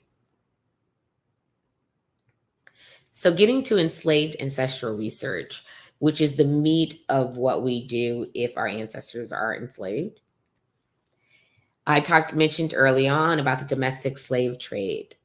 So the domestic slave trade is important because we have the Upper South and the Lower South. So a lot of us may have some ancestors who are from Alabama, Mississippi, Louisiana, Georgia, and that might not have been their state of origin or where they were born. But you can see here how the population growth in these states from 1820 to 1860.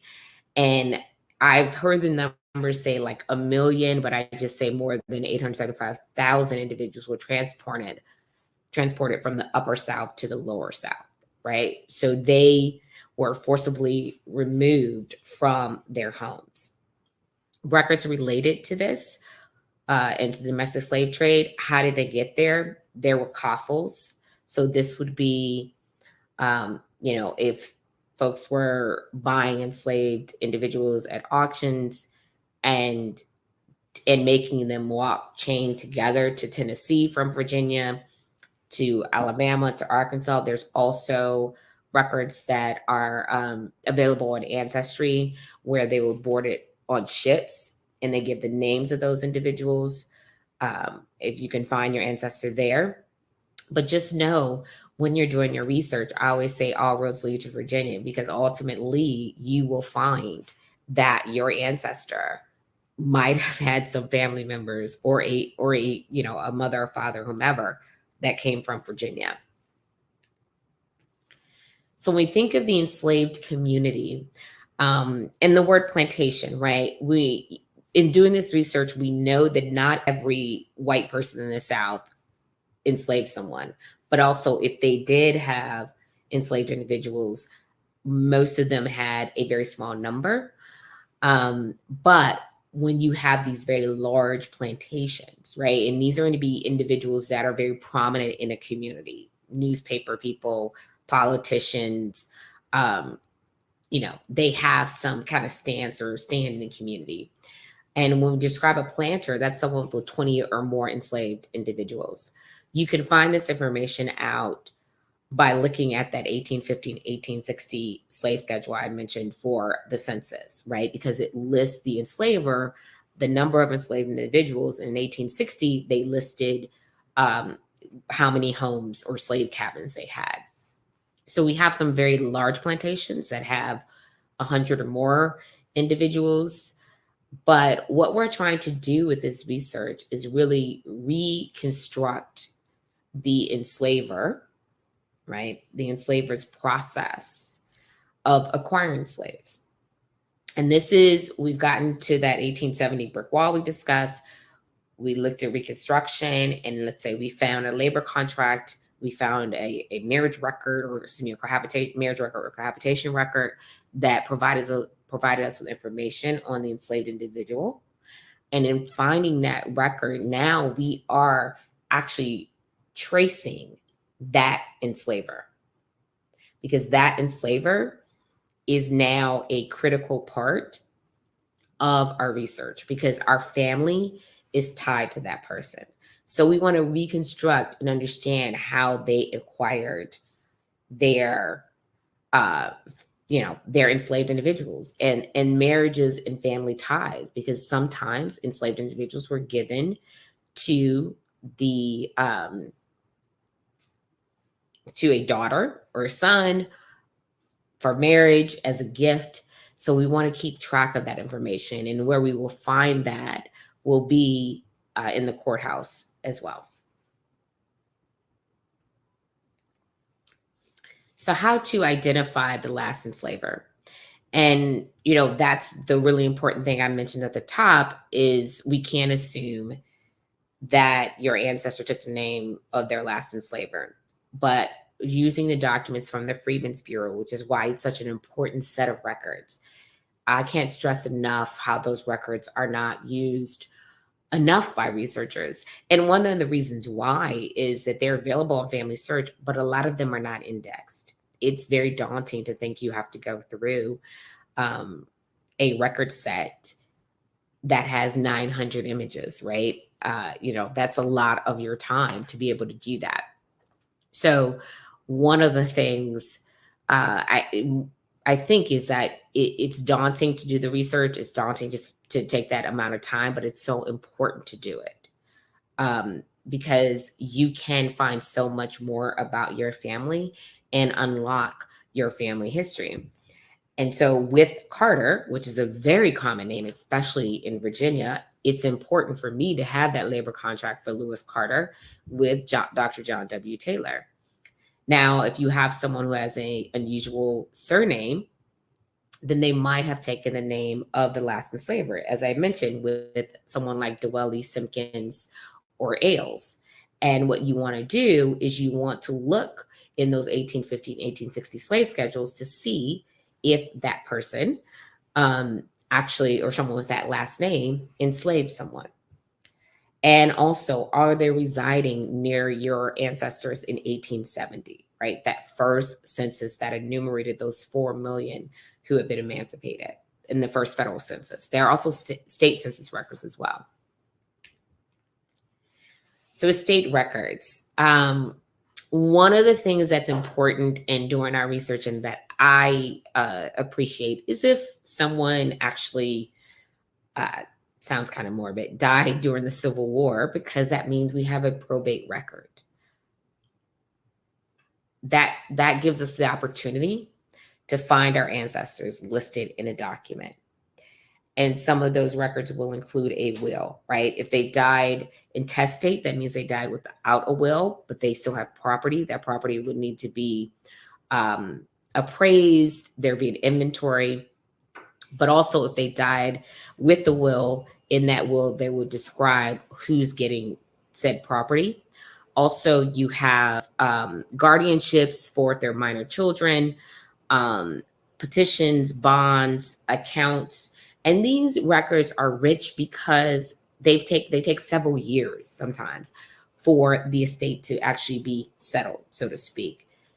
So you can find records that go for, 3 to 5 years sometimes, but they will help you track your ancestor because these are the records of the enslaver. The enslaver dies, your ancestor's property, you're able to now follow them and find information about them.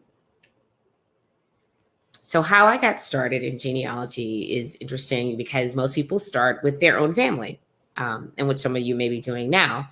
But when I was in law school, I was dating a gentleman whose middle name was Dwelly. And I thought it was very unusual. And he told me a little bit about his, I think it's second great aunt, and how they were famous and they were, sort of these prominent people in the South. And I just started doing research one day, taking a break from contracts and torts law. And I looked her up and I found this information about her father. And this is George Henry Dwelly. And I got hooked the first time, just from just reading this, because it is such a gold mine. He was born in Columbia County on January 26, 1833. His father was a white man, C.J. Cook. His mother was a slave, Mary Thomas. So even in that sentence, we get so much information because a lot of times when you're doing research, the enslaved don't actually know their birth date. He identifies his father, the white man, identifies his mother, and then also says how he got his last name of Dwelly, because he wasn't named after his father, C.J. Cook. And it went on to say that he was sold twice as a boy, once to Alabama. And this is an interview or a result of an interview with him and him providing this information. And the source is given there at the bottom. But what I like about this is that it brings so much to light. It really shows us how we can find documents, how we can find information on our ancestors, and that it's not lost, it's not gone. And talking about that, those estate records, here is the estate of his father. His father died in January of 1850. And this is the type of record that you will see when you're doing research. I share it here because it's difficult. Both him and his mother are listed after, shares in a bank and in a telegraph, right? These are human beings. And while it's painful to look at this, and I always say, when you're doing research, you don't know what you're going to find, so you have to kind of be ready for it. This is valuable. This is the proof that I have to support what we just saw, his statement that he gave, or his interview that he gave, who his parents were. And we see here in this document, him and his mom listed. And I got this document by writing to Richmond County, because he was born in Augusta, Richmond County, Georgia. And they just sent me these pages. So now I back up what I've already known about him, but it makes it even more intriguing. And now I want to know more about C.J. Cook, and also about his brother, who was the administrator of this estate. So let's get into a little bit about genetic genealogy. Most of the time now, because of its popularity, you're going to have people say, oh, I did my genealogy, which means you've just done a DNA test. Hopefully, so far in this presentation, you've understood that genealogy is a lot about documentation. It's a lot about research. It's not just actually, spitting into a tube or swabbing your cheek and sending it off. But DNA is very, very helpful. And some of the basics, you have mtDNA, which is the, mother-daughter. So it's your maternal line. You have Y-DNA, and that is the paternal line. So for fathers and sons. And then autosomal. Autosomal is the most common. And that's the one where it's 50% from your mom, 50% from your dad. So when you do a DNA test at Ancestry or 23andMe or Family Tree DNA, more than likely you're doing autosomal DNA test.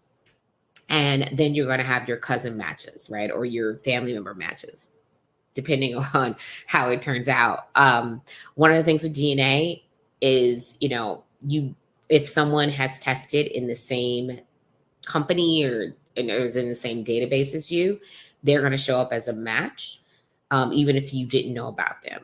So when you're deciding to take a DNA test, just be ready that you may have some things that show up that you didn't expect. I have that in my own family, on my dad's side, and we really just don't know where this person came from, and we can't figure it out. So DNA and privacy. Since it's called the Golden State Killer, we have seen a lot in the news about DNA and about how law enforcement has access to DNA databases, right? They went to GEDmatch, which was known as GEDmatch. I believe it's now Genesis. But this particular company this particular place, a website, was something where we could take our DNA and upload it. So if I tested Ancestry and you tested 23andMe and we're related, we're not going to be connected because we tested at two different companies. However, with GEDmatch, you could then upload your DNA from 23andMe and from Ancestry, and we would match. So it's a very useful site for genealogists. I mean, I used it all the time. But once law enforcement kind of got, involved and found out about the site, then it became a place where they actually were able to, upload DNA from cold cases and use that to solve, to find these folks. So that created a lot of questions and a lot of fear and concern within the community. So some of the questions you need to think about is, why are you interested in taking a DNA test? Is it going to help you break through a brick wall, right? Are you ready for those surprising results? As I said, even with my own family, we have someone very close relative that we don't even know how we're related. And you need to make sure that you read the terms and conditions. No one likes to read the legalese or the long terms, but you need to know what's happening with your data. And I kind of feel like I practiced internet law very early on, and I feel like DNA is, it's the Wild West right now. We don't know what to expect, and we don't know how things will shape out. But I always caution folks to think about these things before you take a DNA test. And here's just a chart of sort of your autosomal DNA, as I said, the most common one, and how much DNA you inherit when you're looking at your matches, whether you're first cousin, second cousin, or half sibling, or anything like that. And I would suggest also going to ISOG, because the ISOG wiki so that's the International Society of Genetic Genealogy, is a great place to learn more about what's going on. So sharing your story, we have talked a lot about the research that goes into this, right? To uncovering your family history, talked about DNA, but really, what do you do with this information? I am guilty of this. I've been doing a better job, but I'm guilty of this as well. As I find so much information about my family, and maybe my family is not interested. I need to share their stories. So I think it's important to do that through storytelling. So stories engage people at every level, not just in their minds, but in emotions, values, and imaginations. And one of the things I love about story is stories that you remember them. You remember when someone tells you a great story. And when we were researching our ancestry, when we're researching folks, we want them to be alive. We want to tell their story. We want to humanize them, especially if they were enslaved. And it's a great way to do that, taking those names, dates, places, and facts that you found about that person, but incorporating other things, incorporating your ancestors' time and place in history. So when you tell a story or share your ancestor's story, it connects you to them. I'm connected to James Philip Sellers because I know he voted in 1867. I'm connected to Lewis Carter because I see his name in his labor contract. I'm connected to Martha, my second great grandmother. And also, I'm connected to my second great aunt who's named Martha. But also my great grandmother, Esther, and all of this because I've done the research with them, and it just brings them to life. And I think about this, who do you want to tell your story? When you're no longer here, how do you want them to tell that story? And shouldn't it be you that's telling the story before anyone else? Right? So these folks didn't have an opportunity to tell their own story. Some of them didn't. We saw with George Dwelly, he was able to tell his story. He was able to say, even though I was enslaved and he became this, reverend and everything else, he was able to say who his parents were and give us that kind of window and insight into his life. And so what does it mean to tell a great story? So you have to start with a message. And when I talk about storytelling, I'm not saying you need to write a full book. You can write a biographical sketch. But, who is your audience? And sort of what is the message you want to share? And maybe it's just telling your family members. And that could be fine. But is that what you want to do? And how would your family members react? Sometimes we find things out about our family, as I've mentioned with DNA, as I've shown through the estate record, that people may not want you to share. And it may be difficult to share as well. But when you're looking at what you discover about your ancestor, what experiences do you want to share? And what are the most compelling, right? There's so many events that happened throughout our lifetime. I mean, just in the past, 18 months, us living through a pandemic, right, is a huge thing. So think about all the things that your ancestors went through, the wars, the previous pandemic, right? Just different events that have happened in their lives and sharing those and where they were at that time. And then also, find a lesson. What did they learn? And what events did they witness? And it's always important in storytelling to highlight a struggle. People want a feel-good story, but they also want to see someone overcome something, whatever that event might be. It might be your ancestor who's a veteran of World War I or World War II, who's, came back and did something different, or came back and accomplished something. So you really just want to think about, when you start to tell their story, the message, the experiences, and all of that. And things to remember. You can get past that 1870 brick wall with the Freedmen's Bureau records of Reconstruction. The records of your ancestors exist in the name of the enslavers.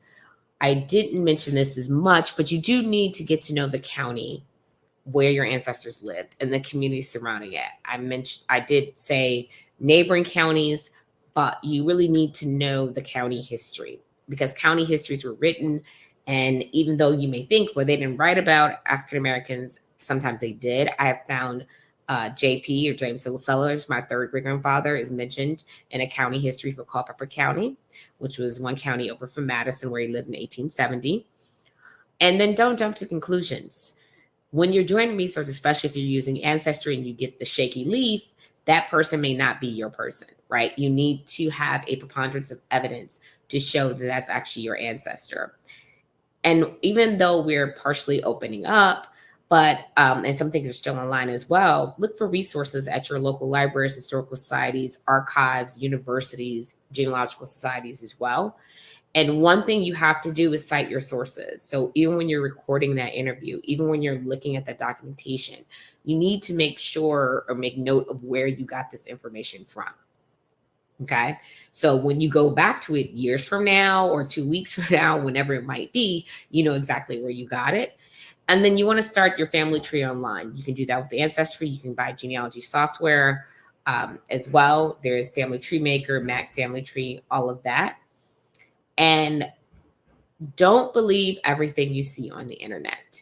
That's important because people kind of attach their trees to other people's trees.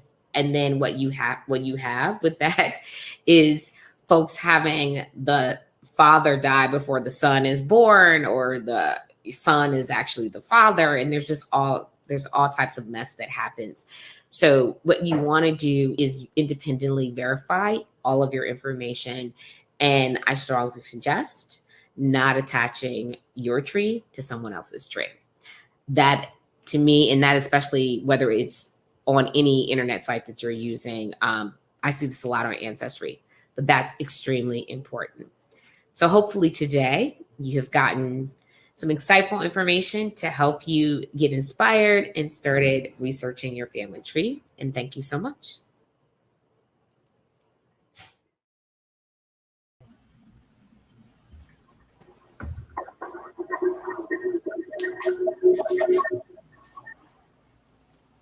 Hello. That was truly amazing. Thank you so much. This is great to know. I experienced the same thing that you spoke about, 1870 and prior. It's like we didn't exist. So it's really hard. But I do have a couple of questions that were in the chat.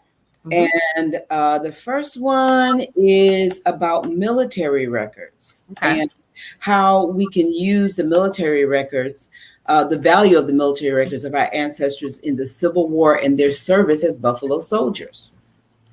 So military records are very important. They are available. You can find military records at for Civil War soldiers. There's a website for that. I think it's called Civil War Soldiers and Sailors. And that's available. That's a National Park Service website. The other website I would suggest, or for military records about Buffalo soldiers, is familysearch.org.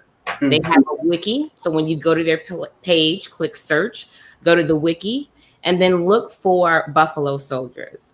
Look for U.S. colored troops. They will give you all the information related to the records for that, and the links to those online. When it comes to pension records, there will be two ways to get those for African Americans. It will be one, if they were part of U.S. colored troops, those will be at the National Archives. So they should have a pension record file. Those are available online at Ancestry, the indexes, and at Family Search. Once you find those, then you use that number to order the file from the National Archives. Now, that's just for Union. For Confederate, you have to go to the state. So in those Confederate states, there are African Americans that did receive pensions and apply for pensions for Civil War records.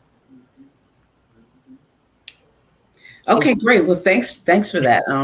I didn't even think about the Confederate part of it. That there may have been soldiers fighting for the Confederacy. I guess they were fighting on behalf of their owner, or the. They weren't fighting for the Confederacy. So let me kind of clarify that, right? Why would you have the Confederate piece? Is because they were building in fortifications. The enslavers were having their enslaved build the kind of the trenches, digging trenches and things like that. So they were getting paid, the enslavers, for their enslaved labor. Got it. Okay.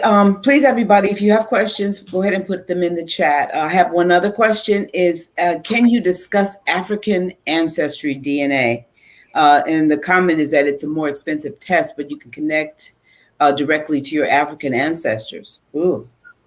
Yeah, so I have not tested with African ancestry, but it is definitely more expensive. They do provide you with a certificate, and they do, I believe, mitochondrial mtDNA and ytDNA. So I would suggest they do have, I think, a very active group of folks. They do a lot of things on Facebook.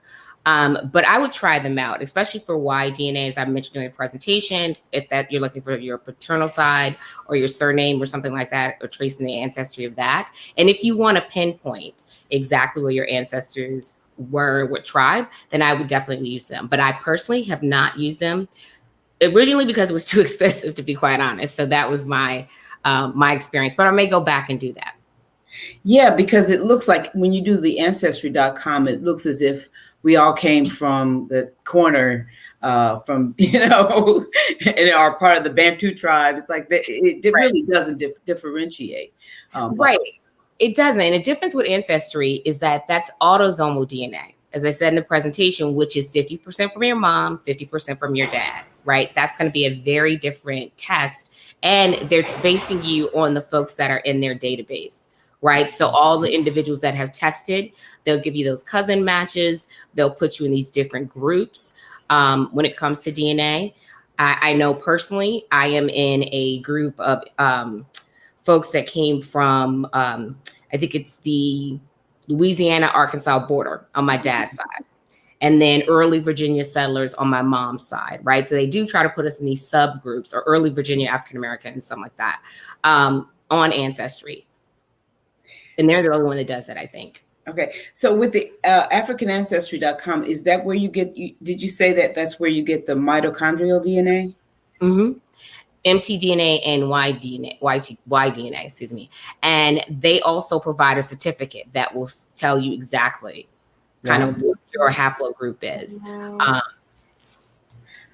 That's really, I think that's like huge. I mean, that's how they traced the original human being back to Lucy in Africa, which is huge. I mean, I know that it's part of the critical race theory and all of the, information that we're getting as kids.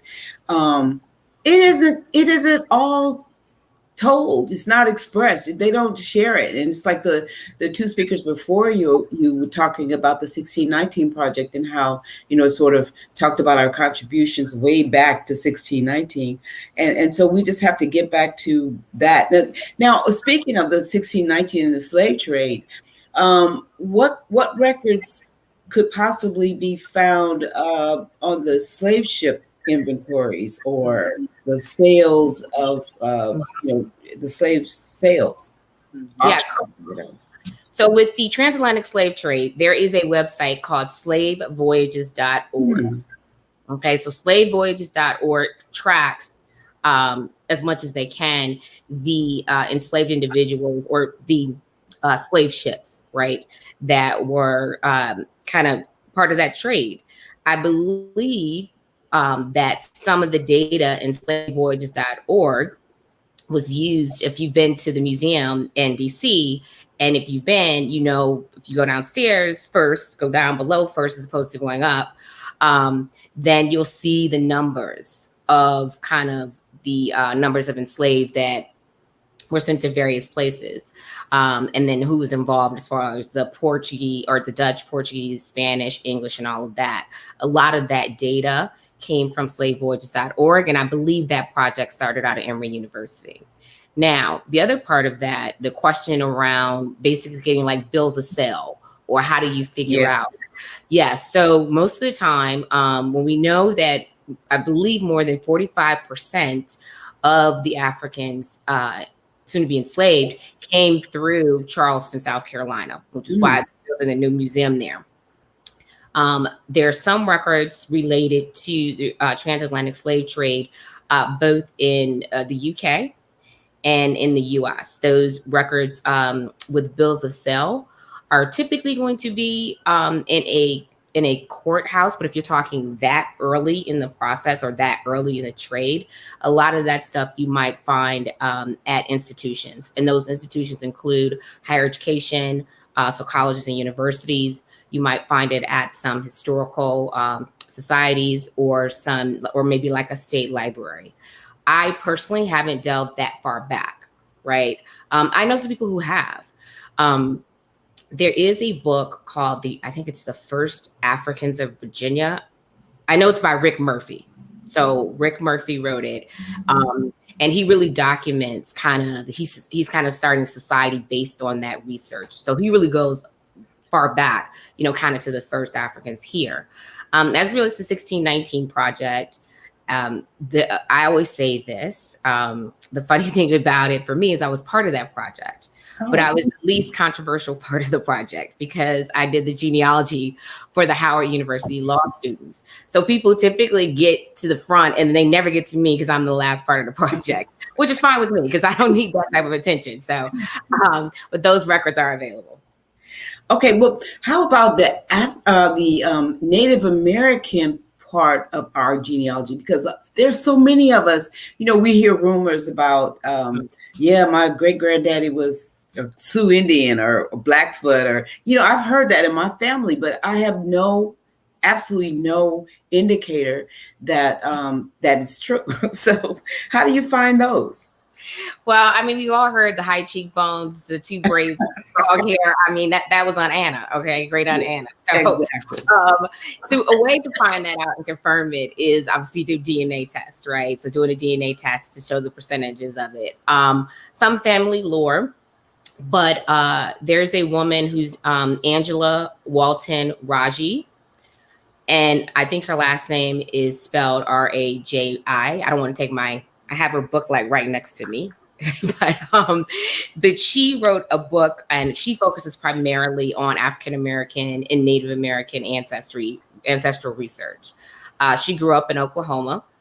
One of the things that we need to understand as well is that Native Americans enslaved individuals. The Cherokee had a lot of slaves, and so on that Trail of Tears, it was not only the Native Americans, but it was also their enslaved that went with them.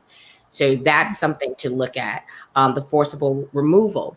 If you also have someone telling you that, oh, well, I heard this about my second great grandfather, my third great grandmother, let's put it in context by knowing exactly where they were.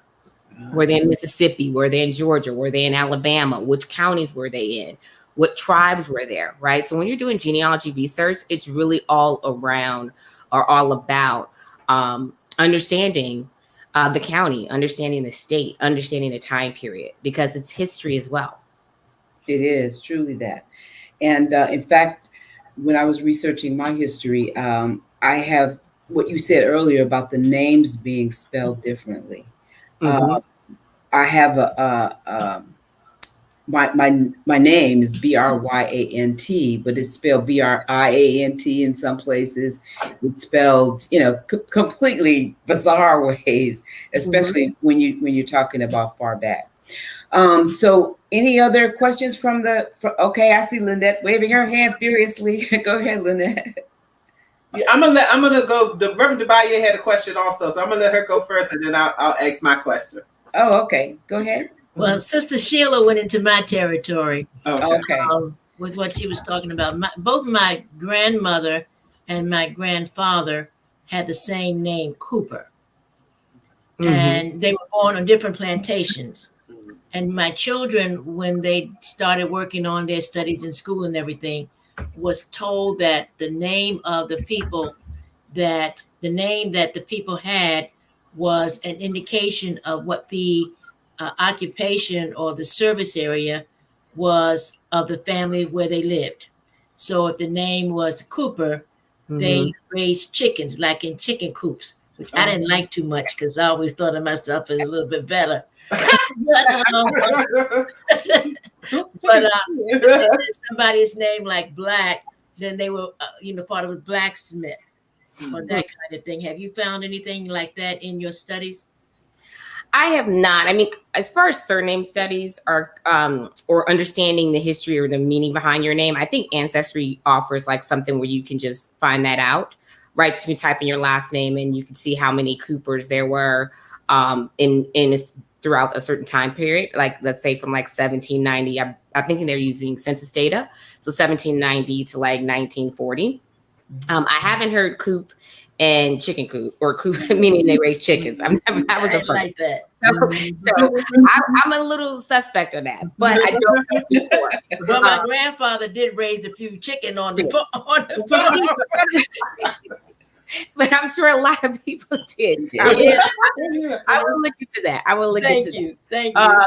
But when you're looking at plantations, and I'm glad you brought up a plantation. Plantation records are so important in research. And you might say, well, where we find these records? These records are actually on microfilm. And there's a volume, I think this is a series of like 70, I could be exaggerating, but there's a huge number of reels of these records.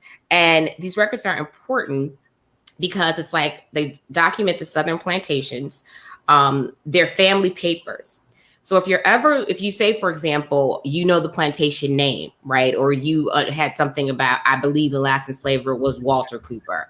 The first thing I would suggest to you would be to go to a site called Archive Grid. Archive Grid gives you, provides the ability to search for manuscripts across the country. That means that you can dig into these family papers, and they may have receipts, those bill of sales we talked about before. They will have plantation records. Depending on how large the plantation was, they may have a plantation book. There were actually people who kept records of the enslaved that were how much cotton was picked or whatever they were doing, how much land was cleared each year, how many enslaved individuals were born, how many died. They had all of that information because slavery was a business, as I mentioned in the presentation, right? So they kept records. So Archive Grid would be a great place to search for those, especially if you know the plantation name and you know the area. Thank you. Okay, is Archive Grid is like a .com or? Oh, so yes, our Archive Grid, .com. And that is like a central database with all the counties in the country? So Archive Grid is kind of a central database to search for family papers and manuscript collections. So it will tell you where it's located. I'll give you a great example. Years ago, I was searching in California where I live, and I just typed in like slave records or slave receipts or something like that. And I found out, I believe it's UC Northridge or someplace, that they actually have a emancipation record for someone in St. Louis, Missouri. Now, why is it UC Northridge?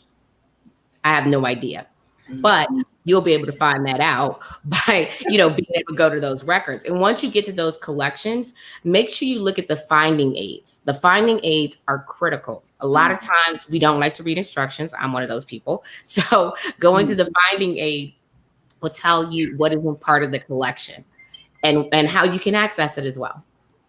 Wonderful. Okay, Lynette, you're up next. Okay, Kenyatta, I have two questions. One goes back to what we worked on in Washington County, okay, and the DNA issue. So I met Kenyatta. We were working on a project for some of my ancestors in Washington County, Virginia. Actually, Washington County, Virginia was working on showing the Historical Society was trying to reach out to the ancestors. So it was a mutual benefit. One of the things we did, we connected with an ancestor that we didn't know. Well, we connected with a relative that we didn't know. So this is what Amin did. Amin did the African, I don't know if he told you about this. This was right at the end.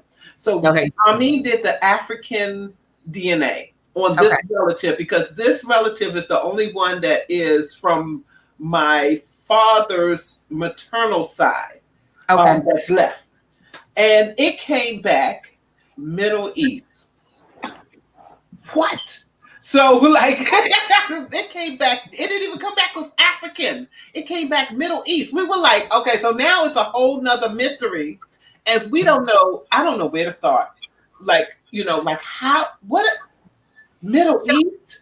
So this is a male relative on your mom's side? No, it was Jerry Jones. Jerry Jones. Okay, so sorry. He is my paternal grandmother's sister's child, right? Something like that. Anyway, you know how we did it on the thing, right? So he's on that tree. So that's where. So he's the only one that's from the because my grandmother only had boys, so he's the only maternal link that we have. Oh, I see what you're saying. Okay. So he tested him, had him test. Okay, we did all the tests, had him test, so that we could see the mitochondrial DNA to go back to where we're from on that side. Now, remember, I don't know if you recall, but during that time, Scrappy, who was also a relative, said that his relative was from Calcutta, and we dismissed him. But that's still not Middle East. Where do we start to try to find out what Middle East? Where would this even? I mean, okay, so you have So I would say first, so you're referring to is the haplogroup, right? So basically tracing his maternal ancestor or your ancestor originated in the Middle East, right? So so I would look. I know the family tree DNA has this. I'm not sure if African Ancestry does, but typically they have like haplogroup, like people in the same haplogroup create a forum for the conversation. So if they have that, that's the first thing that I would do, because I would try to see what they've done so far, because I've never seen that or Calcutta. Right. So I would start there. I would also go to African Ancestry, is to see what they say, any resources that they may have. I know they do webinars as well. But then with Scrappy and then with the other person, I would then go back to them and see how much they built out their trees, and then kind of figure out where they think it's from. And but there was a comment said, I get it, but the Middle East is technically Africa. But true. But I mean, it's not. We're not looking at Egypt or Ethiopia or over that way. And it's more Iran, Iraq, that area. It could make sense because they could have come through the Indian Ocean, maybe trade, which it makes sense. It's the only thing that we kind of try to figure out. So yeah. Go ahead. I would just also remember when I did that. I mentioned slavevoyages.org. That website, they actually show and have a map, and you can see that. Okay, good. The routes of the slave trade as well. Okay, good, because that's where we found our maternal person on my mother's side. We did find the ship and was able to see the manifest. We don't know which one he was, but we do know that he came over on that ship. Oh, wow. I know that was awesome. So, and then I forgot my last question. Anyway, I forgot my last question. It was DNA. Write it down, Lynette. Huh? I said, write it down. I know I should have, but I didn't. Okay. Well, while you're thinking about that, so you were speaking about telling a story, and I found a really great story, even on Ancestry, where one of my third great uncles started a race war. And there's a picture of him. Started a race war because he killed a white guy who was trying to, I don't know what he was, but he was like from World War I or from whatever. No, it could have been World War One. But anyway, and there's this whole story about how he had to leave the state because after he started a race war. Yeah. There are a lot of stories like that, actually. And when you see someone in your family that they're all of a sudden they were in, South Carolina and they're in Philadelphia. And, you always have to look, at least when I do research for folks and I see a sudden move during Jim Crow in the, in the height of lynching, I always see if there was a lynching there, right? The other thing to think about after after World War One, when you had the Red Summer in 1919 with all of the kind of riots or uprisings or terrorism around the country, and then you had the same thing in after World War II. I mean, we had one where I'm from in Detroit in 1943. So those stories happen, unfortunately. But it's good that you found it out and it's documented. But when you find that information, just make sure you share it with other people as well. Exactly. I mean, he looked like a bad, he was like really, you could like look in his face and see his attitude. It's like, right? Okay, that brings us to our next question. So we want to know if you think it's time for parents and teachers to explain to children the reasons for different physical appearance, skin color, so they understand their skin color does not define their worth. What are your comments on that? Interesting. Well, I think if you're going to go down that road to do that with your children, then start doing the genealogy. Yeah, because you start with the genealogy first. Because when you looked at when I mentioned in my presentation, when you saw Lewis and Martha in their household, he's listed as mulatto, she's listed as black, and there are a couple kids that are mulatto, and they need to understand the reasons why. Is let's look into our history to see what that means, right? And that by saying, we make up so many different shades. I had a friend just over for dinner yesterday, and I showed her a photo that's behind me, and she said, "You're related to all these people?" I said, "Yeah, this is my great grandmother. Look how light skinned she is, and that's great Aunt Anna or whatever." And I'm like, look at her. And so one of the things that if you have photos of family members, use photos to help explain that to children and let them know that, no matter who you are, you're beautiful. And yes, I do think you need to talk to them about that. But make sure you back it up with some type of documentation or something, because in telling them that story, they can have that sense of pride if someone's picking on them or if there's some issue. Okay, that's really a great way that we need to start going to let them know where they come from. It's like, although kids today are not really that focused on, this next generation are much more open to accepting everybody regardless of whatever it is. So I have a really good question here. Can you suggest where to start if someone's interested in a career in genealogy? And what career paths are available? That's good. How much time do we have? No, I'm kidding. Because my path to get here today was not a straightened road. Okay, so it was very windy. But I would suggest if you're interested in doing genealogy professionally, there's not the only place you can get a degree is at Brigham Young University. The only place you can get a degree in genealogy. I would suggest starting by doing it for maybe your friends or your own family, then going to institutes, going to conferences, especially as things are available online. So last, I think it was mid-June, I went to an institute sponsored by the Texas Genealogical Society, and I took the Advanced Southern Research, 5 days, 4 lectures. Some people had homework, we did not. These institutes they run between $500 to $700, which everybody doesn't have that, but those you get a certificate and everything, but those are really important.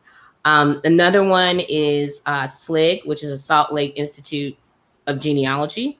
and I did an African American course for that one, taught by LaBrenda Garrett Nelson. I would suggest educating yourself. I think previously I saw a link to legacy webinars when I was talking about Angela Walton Raji. They have a lot of free webinars they do. So yes, so educate yourself at Family Tree webinars.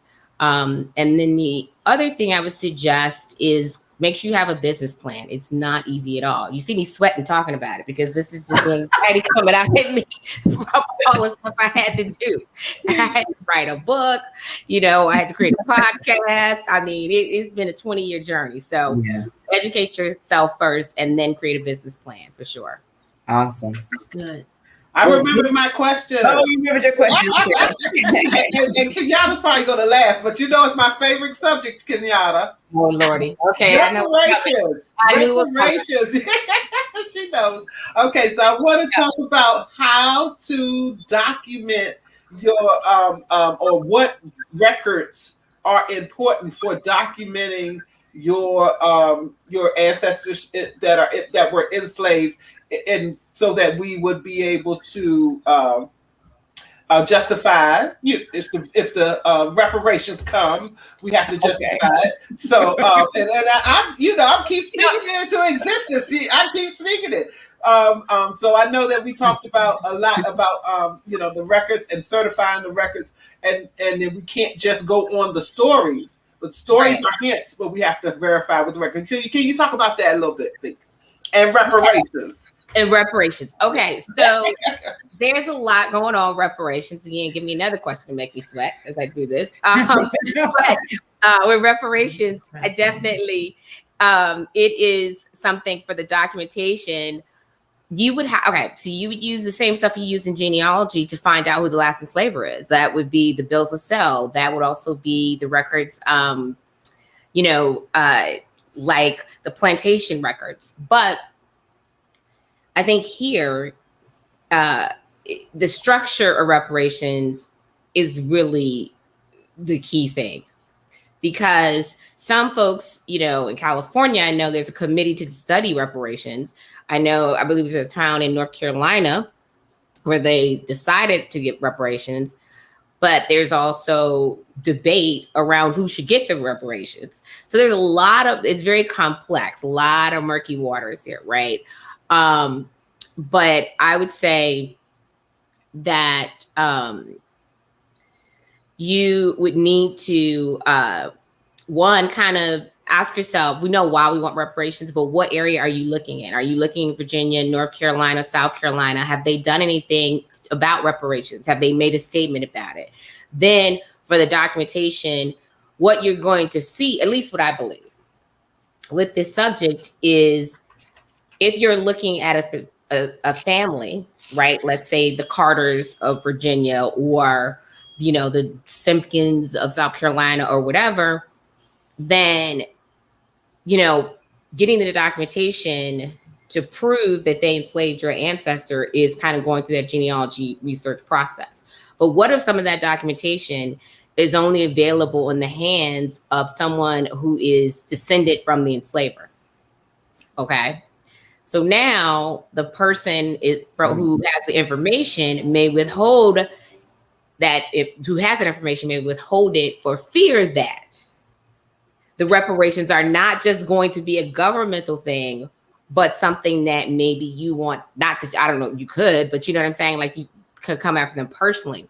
I'll give an example that when I started, I've talked about this before. One of my goals has been to make it easier for African Americans to find their enslaved ancestors and to create technology around that, because I didn't mention in the genealogy question around careers, I was in technology for 20 years while I was doing genealogy.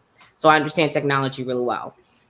And I was here in Santa Monica and I was going up after a tech talk. And I basically was going to ask a question about raising money. And there was a white gentleman in front of me, and he said, "Oh, what is your company?" And I said, oh, I'm trying to make it easy for African Americans to find their enslaved ancestors because it's not that easy and you can't really do it that well at that time on Ancestry. And he said, oh, you just want to build a database for reparations? And I was like, what? Because I was shocked by that. So you can have those types of reactions. But I do feel as though the documentation is going to be obviously tied to the enslaver. Depending on if reparation comes, what do you need to prove? Right? Is it just that your ancestor was enslaved? And then what is your end result, right? I know it's reparations, but beyond that, right? Because we don't know what's going to come and how what's going to come from states, from the federal government, and from the local governments. There's a book that's From Here to Equality, and they talk extensively about reparations. And one of the proposals is that each African-American person that can trace their roots should get $250,000, which is the value of a home, which we were prohibited from getting back when they had the redlining and all of that, as a possible way to give us equality, to give us, to put us back in the situation we would have been in had those things, the government actions prevented us from getting the wealth, the generational wealth that we should have observed. I mean, it's like after the Civil War, it's like, okay, y'all free, bye, figure it out. No money, no 40 acres and a mule, nothing like that. So yeah, I'm with you, Lynette. We got to get paid. In various ways. I just want to make one last comment before we go to the next questions. There's various ways in which people have proposed reparations. You're right that I have the book, I think that you mentioned. I haven't read it. But I've seen things, I've heard people talk about education as well as a way to kind of make us whole. And I think Georgetown started to do that with some of their folks from 272. There's a lot of different proposals that are out there. And I think there are various ways for us to do it. Most institutions like to talk about reconciliation and not reparations, because reparations to them is such a fiery word. It's like throwing a bomb in the middle of the room. But if you say reconciliation, it's kumbaya. So, True. So I'm going to go back to something that you said earlier, and that is all the courses and degree that you can get at Brigham Young University. Can you talk just briefly about why Utah is so integral to the genealogy research? Yeah. So, Family Search is the technology arm of the church, as I call them, but the Mormons. They don't want the full name, but for the Mormon Church. And it's part of their, from how it was explained to me, not by someone from Family Search, but in a different scenario, which was kind of weird because I was actually working on my technology side, but I was at a university. I was actually at Brigham Young trying to sell them software. And the person who was over the project found out I was going to Roots Tech or came from Roots Tech and decided to take me into a room in the middle of the demo to explain it to me, which was kind of odd, I would have to say, doing a business thing. Yeah. So I had to go because he was making the purchasing decision. So off I went. But from what I can tell, it is because if your genealogy kind of if you convert and become Mormon, you research your family history, and then you are able to take your ancestors and kind of take them to the temple, and they become part of the Mormon faith, right? That's a simplistic answer. Okay. As I can give it, not studying it.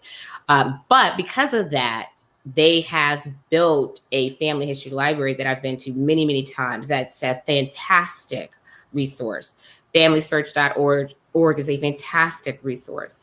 We benefit essentially from their genealogy being so, part of who they are and important to them. And that's why you have the degree at that institution only. One of the other things about if you're seriously interested in this type of career is you have to create a niche for yourself, right? You can do African-American genealogy. I chose enslaved genealogy early on because it was very difficult. But I also am an attorney. So as an attorney, I have the ability to remove emotion from a situation. And that means I can sometimes, not all the time, I can look at a record, I can study a court record, and I can see the names of individuals with values attached to them. I can, so that's the thing. I mentioned that in the presentation, but I also, feel like that's something that's critical in doing the work. And that's why I chose it, because it was the most challenging, and it's a lot of, legalese and courthouse research. Yeah. So I think you need to have a specialty, but also don't undercut yourself, or underprice yourself, excuse me. A lot of genealogists, professional genealogists will start out, I'm going to charge $25 an hour. No, what you do is difficult. It's time consuming. So you need to make sure you price yourself at a place where you're valued, because if you're too cheap, then, you're going to be competing with everybody else that's too cheap, right? And there are a lot of folks out there. But another thing is to do speaking engagements as well, if you're interested in that. And really, with the speaking, getting involved in historical societies, the institutes, I think, are going to be kind of like your second level, right? If you're just starting out right here, get the skill set, the research behind you, do for friends, family, whoever, and then start to go to the institutes. But you can still do the webinars. You can still do all of some free stuff online. And Family Search actually has a great YouTube channel. Family Search. When they show a lot, I've learned stuff from their YouTube channel. So I would suggest going there as well. Awesome. So if you have other references, we'll get them from you and publish them in our the future showings of this thing. And thank you so much. This has been incredible. So much great information and resources for us to start using, so we can find out who we are. Because, like I said, if you don't know your history and your past, you're like rudderless. You can't know what your true value and place is to me in this world. So I can't tell you how happy we are to have you here today. Well, thank you. And I want to leave you with one parting comment. Okay. Thank you. If you really want to know the impact, I think, or see it, if you haven't watched Genealogy Roadshow Season 2, there is a episode with Gail Lukasik, and I'll spell her last name for you. It's Lukasik. She wrote a book called White Like Her. Oh, and I wrote a forward for it. So she discusses, she came on the show. She was I can't believe she wrote fiction before. She came on the show as a writer, retired teacher or professor, excuse me. And literally her life was changed. Both our lives were changed after we met. Like, we still keep in touch.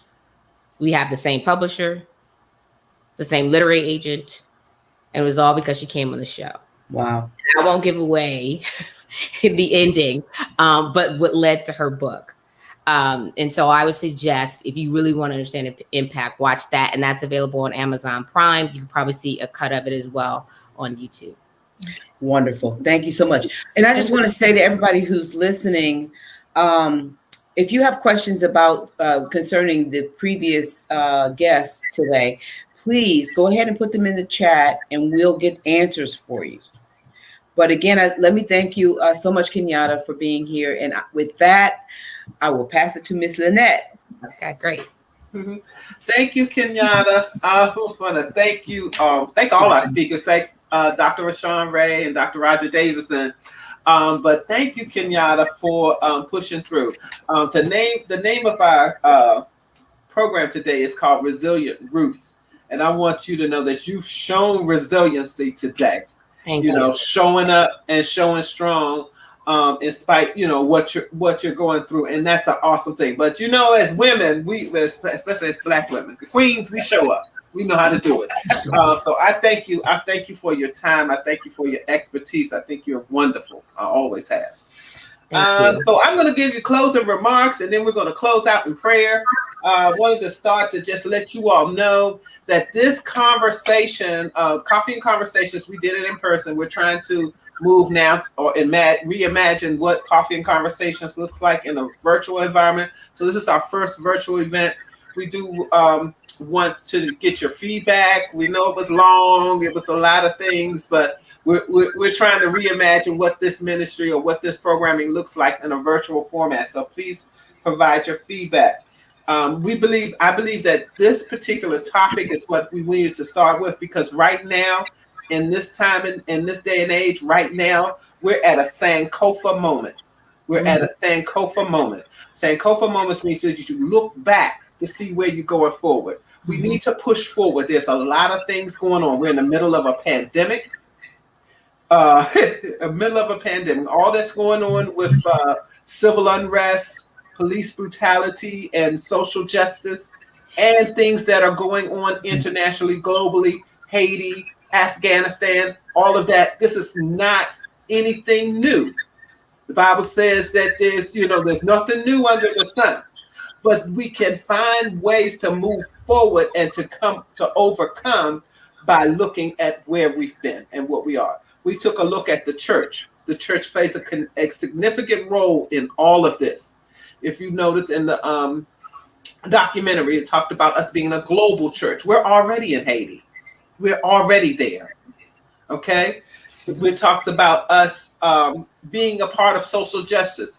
We were the first social justice movement. We left where we were oppressed, couldn't even pray in peace, and started our own, and was able to build and still stand. So as a church, we are the prophetic voice for social action. Don't forget where you came from. We've gotten complacent. We've gotten comfortable because we have positions and power. But for real, our time is now.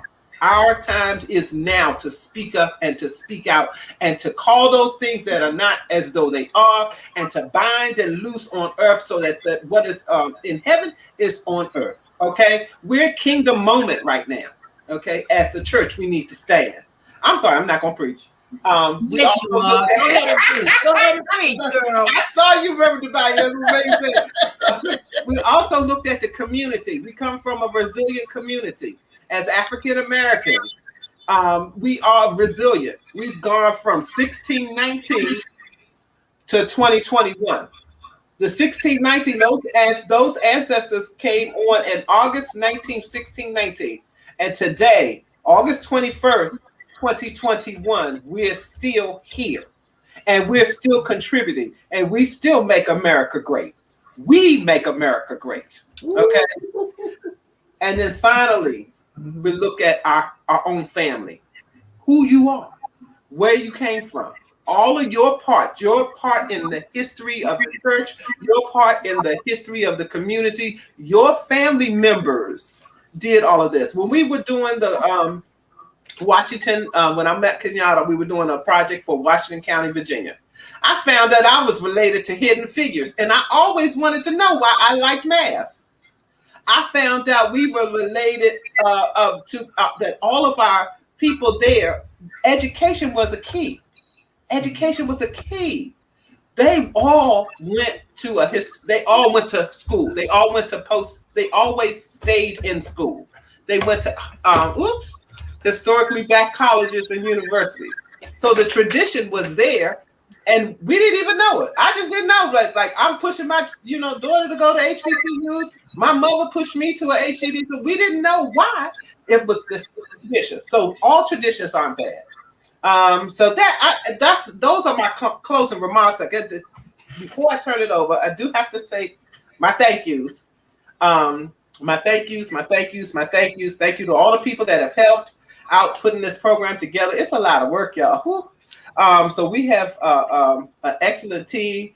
Thank you, Pastor Mark, for entrusting us to be on here at this time. Thank you, Reverend Mia, for supporting all that we do. Thank you to the James A. Parker Lay Organization for giving me this opportunity. To all our president, Quintina, all the members. I want to thank, last but not least, Tech Team. Yay! John Moody, Hannah Jones, and the PR and marketing team of Reed Temple. You guys rock. We can't do any of this without you. And in closing, the last thing, if you're not a member of Reed Temple, we invite you to join us. We meet various times, various days, various platforms. We're happy to have you come and worship with us anytime that you feel free. And if you are a member of Reed Temple and you're not a clergy and you're not a member of the James A. Parker Lay Organization, we invite you to come and to join the James A. Parker Lay Organization. You can reach us at our email address, which is read.lay.socialaction. Email us with your comments, questions that you have for critical race theories, and if you want to join the lay. And we'll get back with you and let you know how to do that. Again, one more thing. We do have one more event planned for next month. Saturday, September 25th. We're going to continue this conversation, but we're going to do it in a different format. We're going to be doing a movie, matinee, and discussion. So at 3 p.m., meet us. You have to register for that bit because it's a private showing. We will be screening the movie American Legacy of White Supremacy. That movie is a documentary. It has the last online live interview with Frances Cresswell from the ISIS papers that wrote the ISIS papers. It's the last live interview that she did is in that documentary. It talks about, it lets you know and understand how when we talked about the critical race theory and that established, how it established American white supremacy in America. This will look at each area. It looks at economics. It looks at education. It looks at in the media and lets you see how it is it's intriguing so that you can recognize it and then combat it. Because the thing is that we're coming here to dismantle racism. We're coming here to just break down the structures, okay? We're casting down imaginations and strongholds. So we need to understand what it is so that we know how to pray. And then we also do a monthly online book study on the fourth Tuesday of each month. We're learning how to fight racism. This is a practical, it's biblical, but it's also practical approach to fight racism. So now you know who you are, you know where you are, you know where you came from. You'll understand the structure of racism and America's white supremacy in America, and then we'll teach you how to dismantle it and disrupt it through the online Bible study. So that's what we're doing. We hope you can join us. Go to the Reed Temple website. Everything is on there if you want to register for all of our events. And that's it. I think that's it. Yep, that's it. All right. Without any, before I pass on to Reverend Debaye, she closes us out in prayer. I do want to thank Kenyatta, and we're going to pray for you as well, Kenyatta. So Kenyatta lost her grandfather just this week, and in spite of the challenge, she's still here to share with you guys.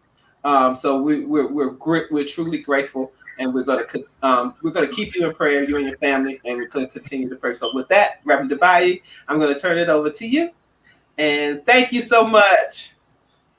Amen. What a wonderful, thought-provoking, inspiring, and touching presentation we've had from the music at the beginning with glory, hallelujah, and glory to bring us on here, between what you all have envisioned for us.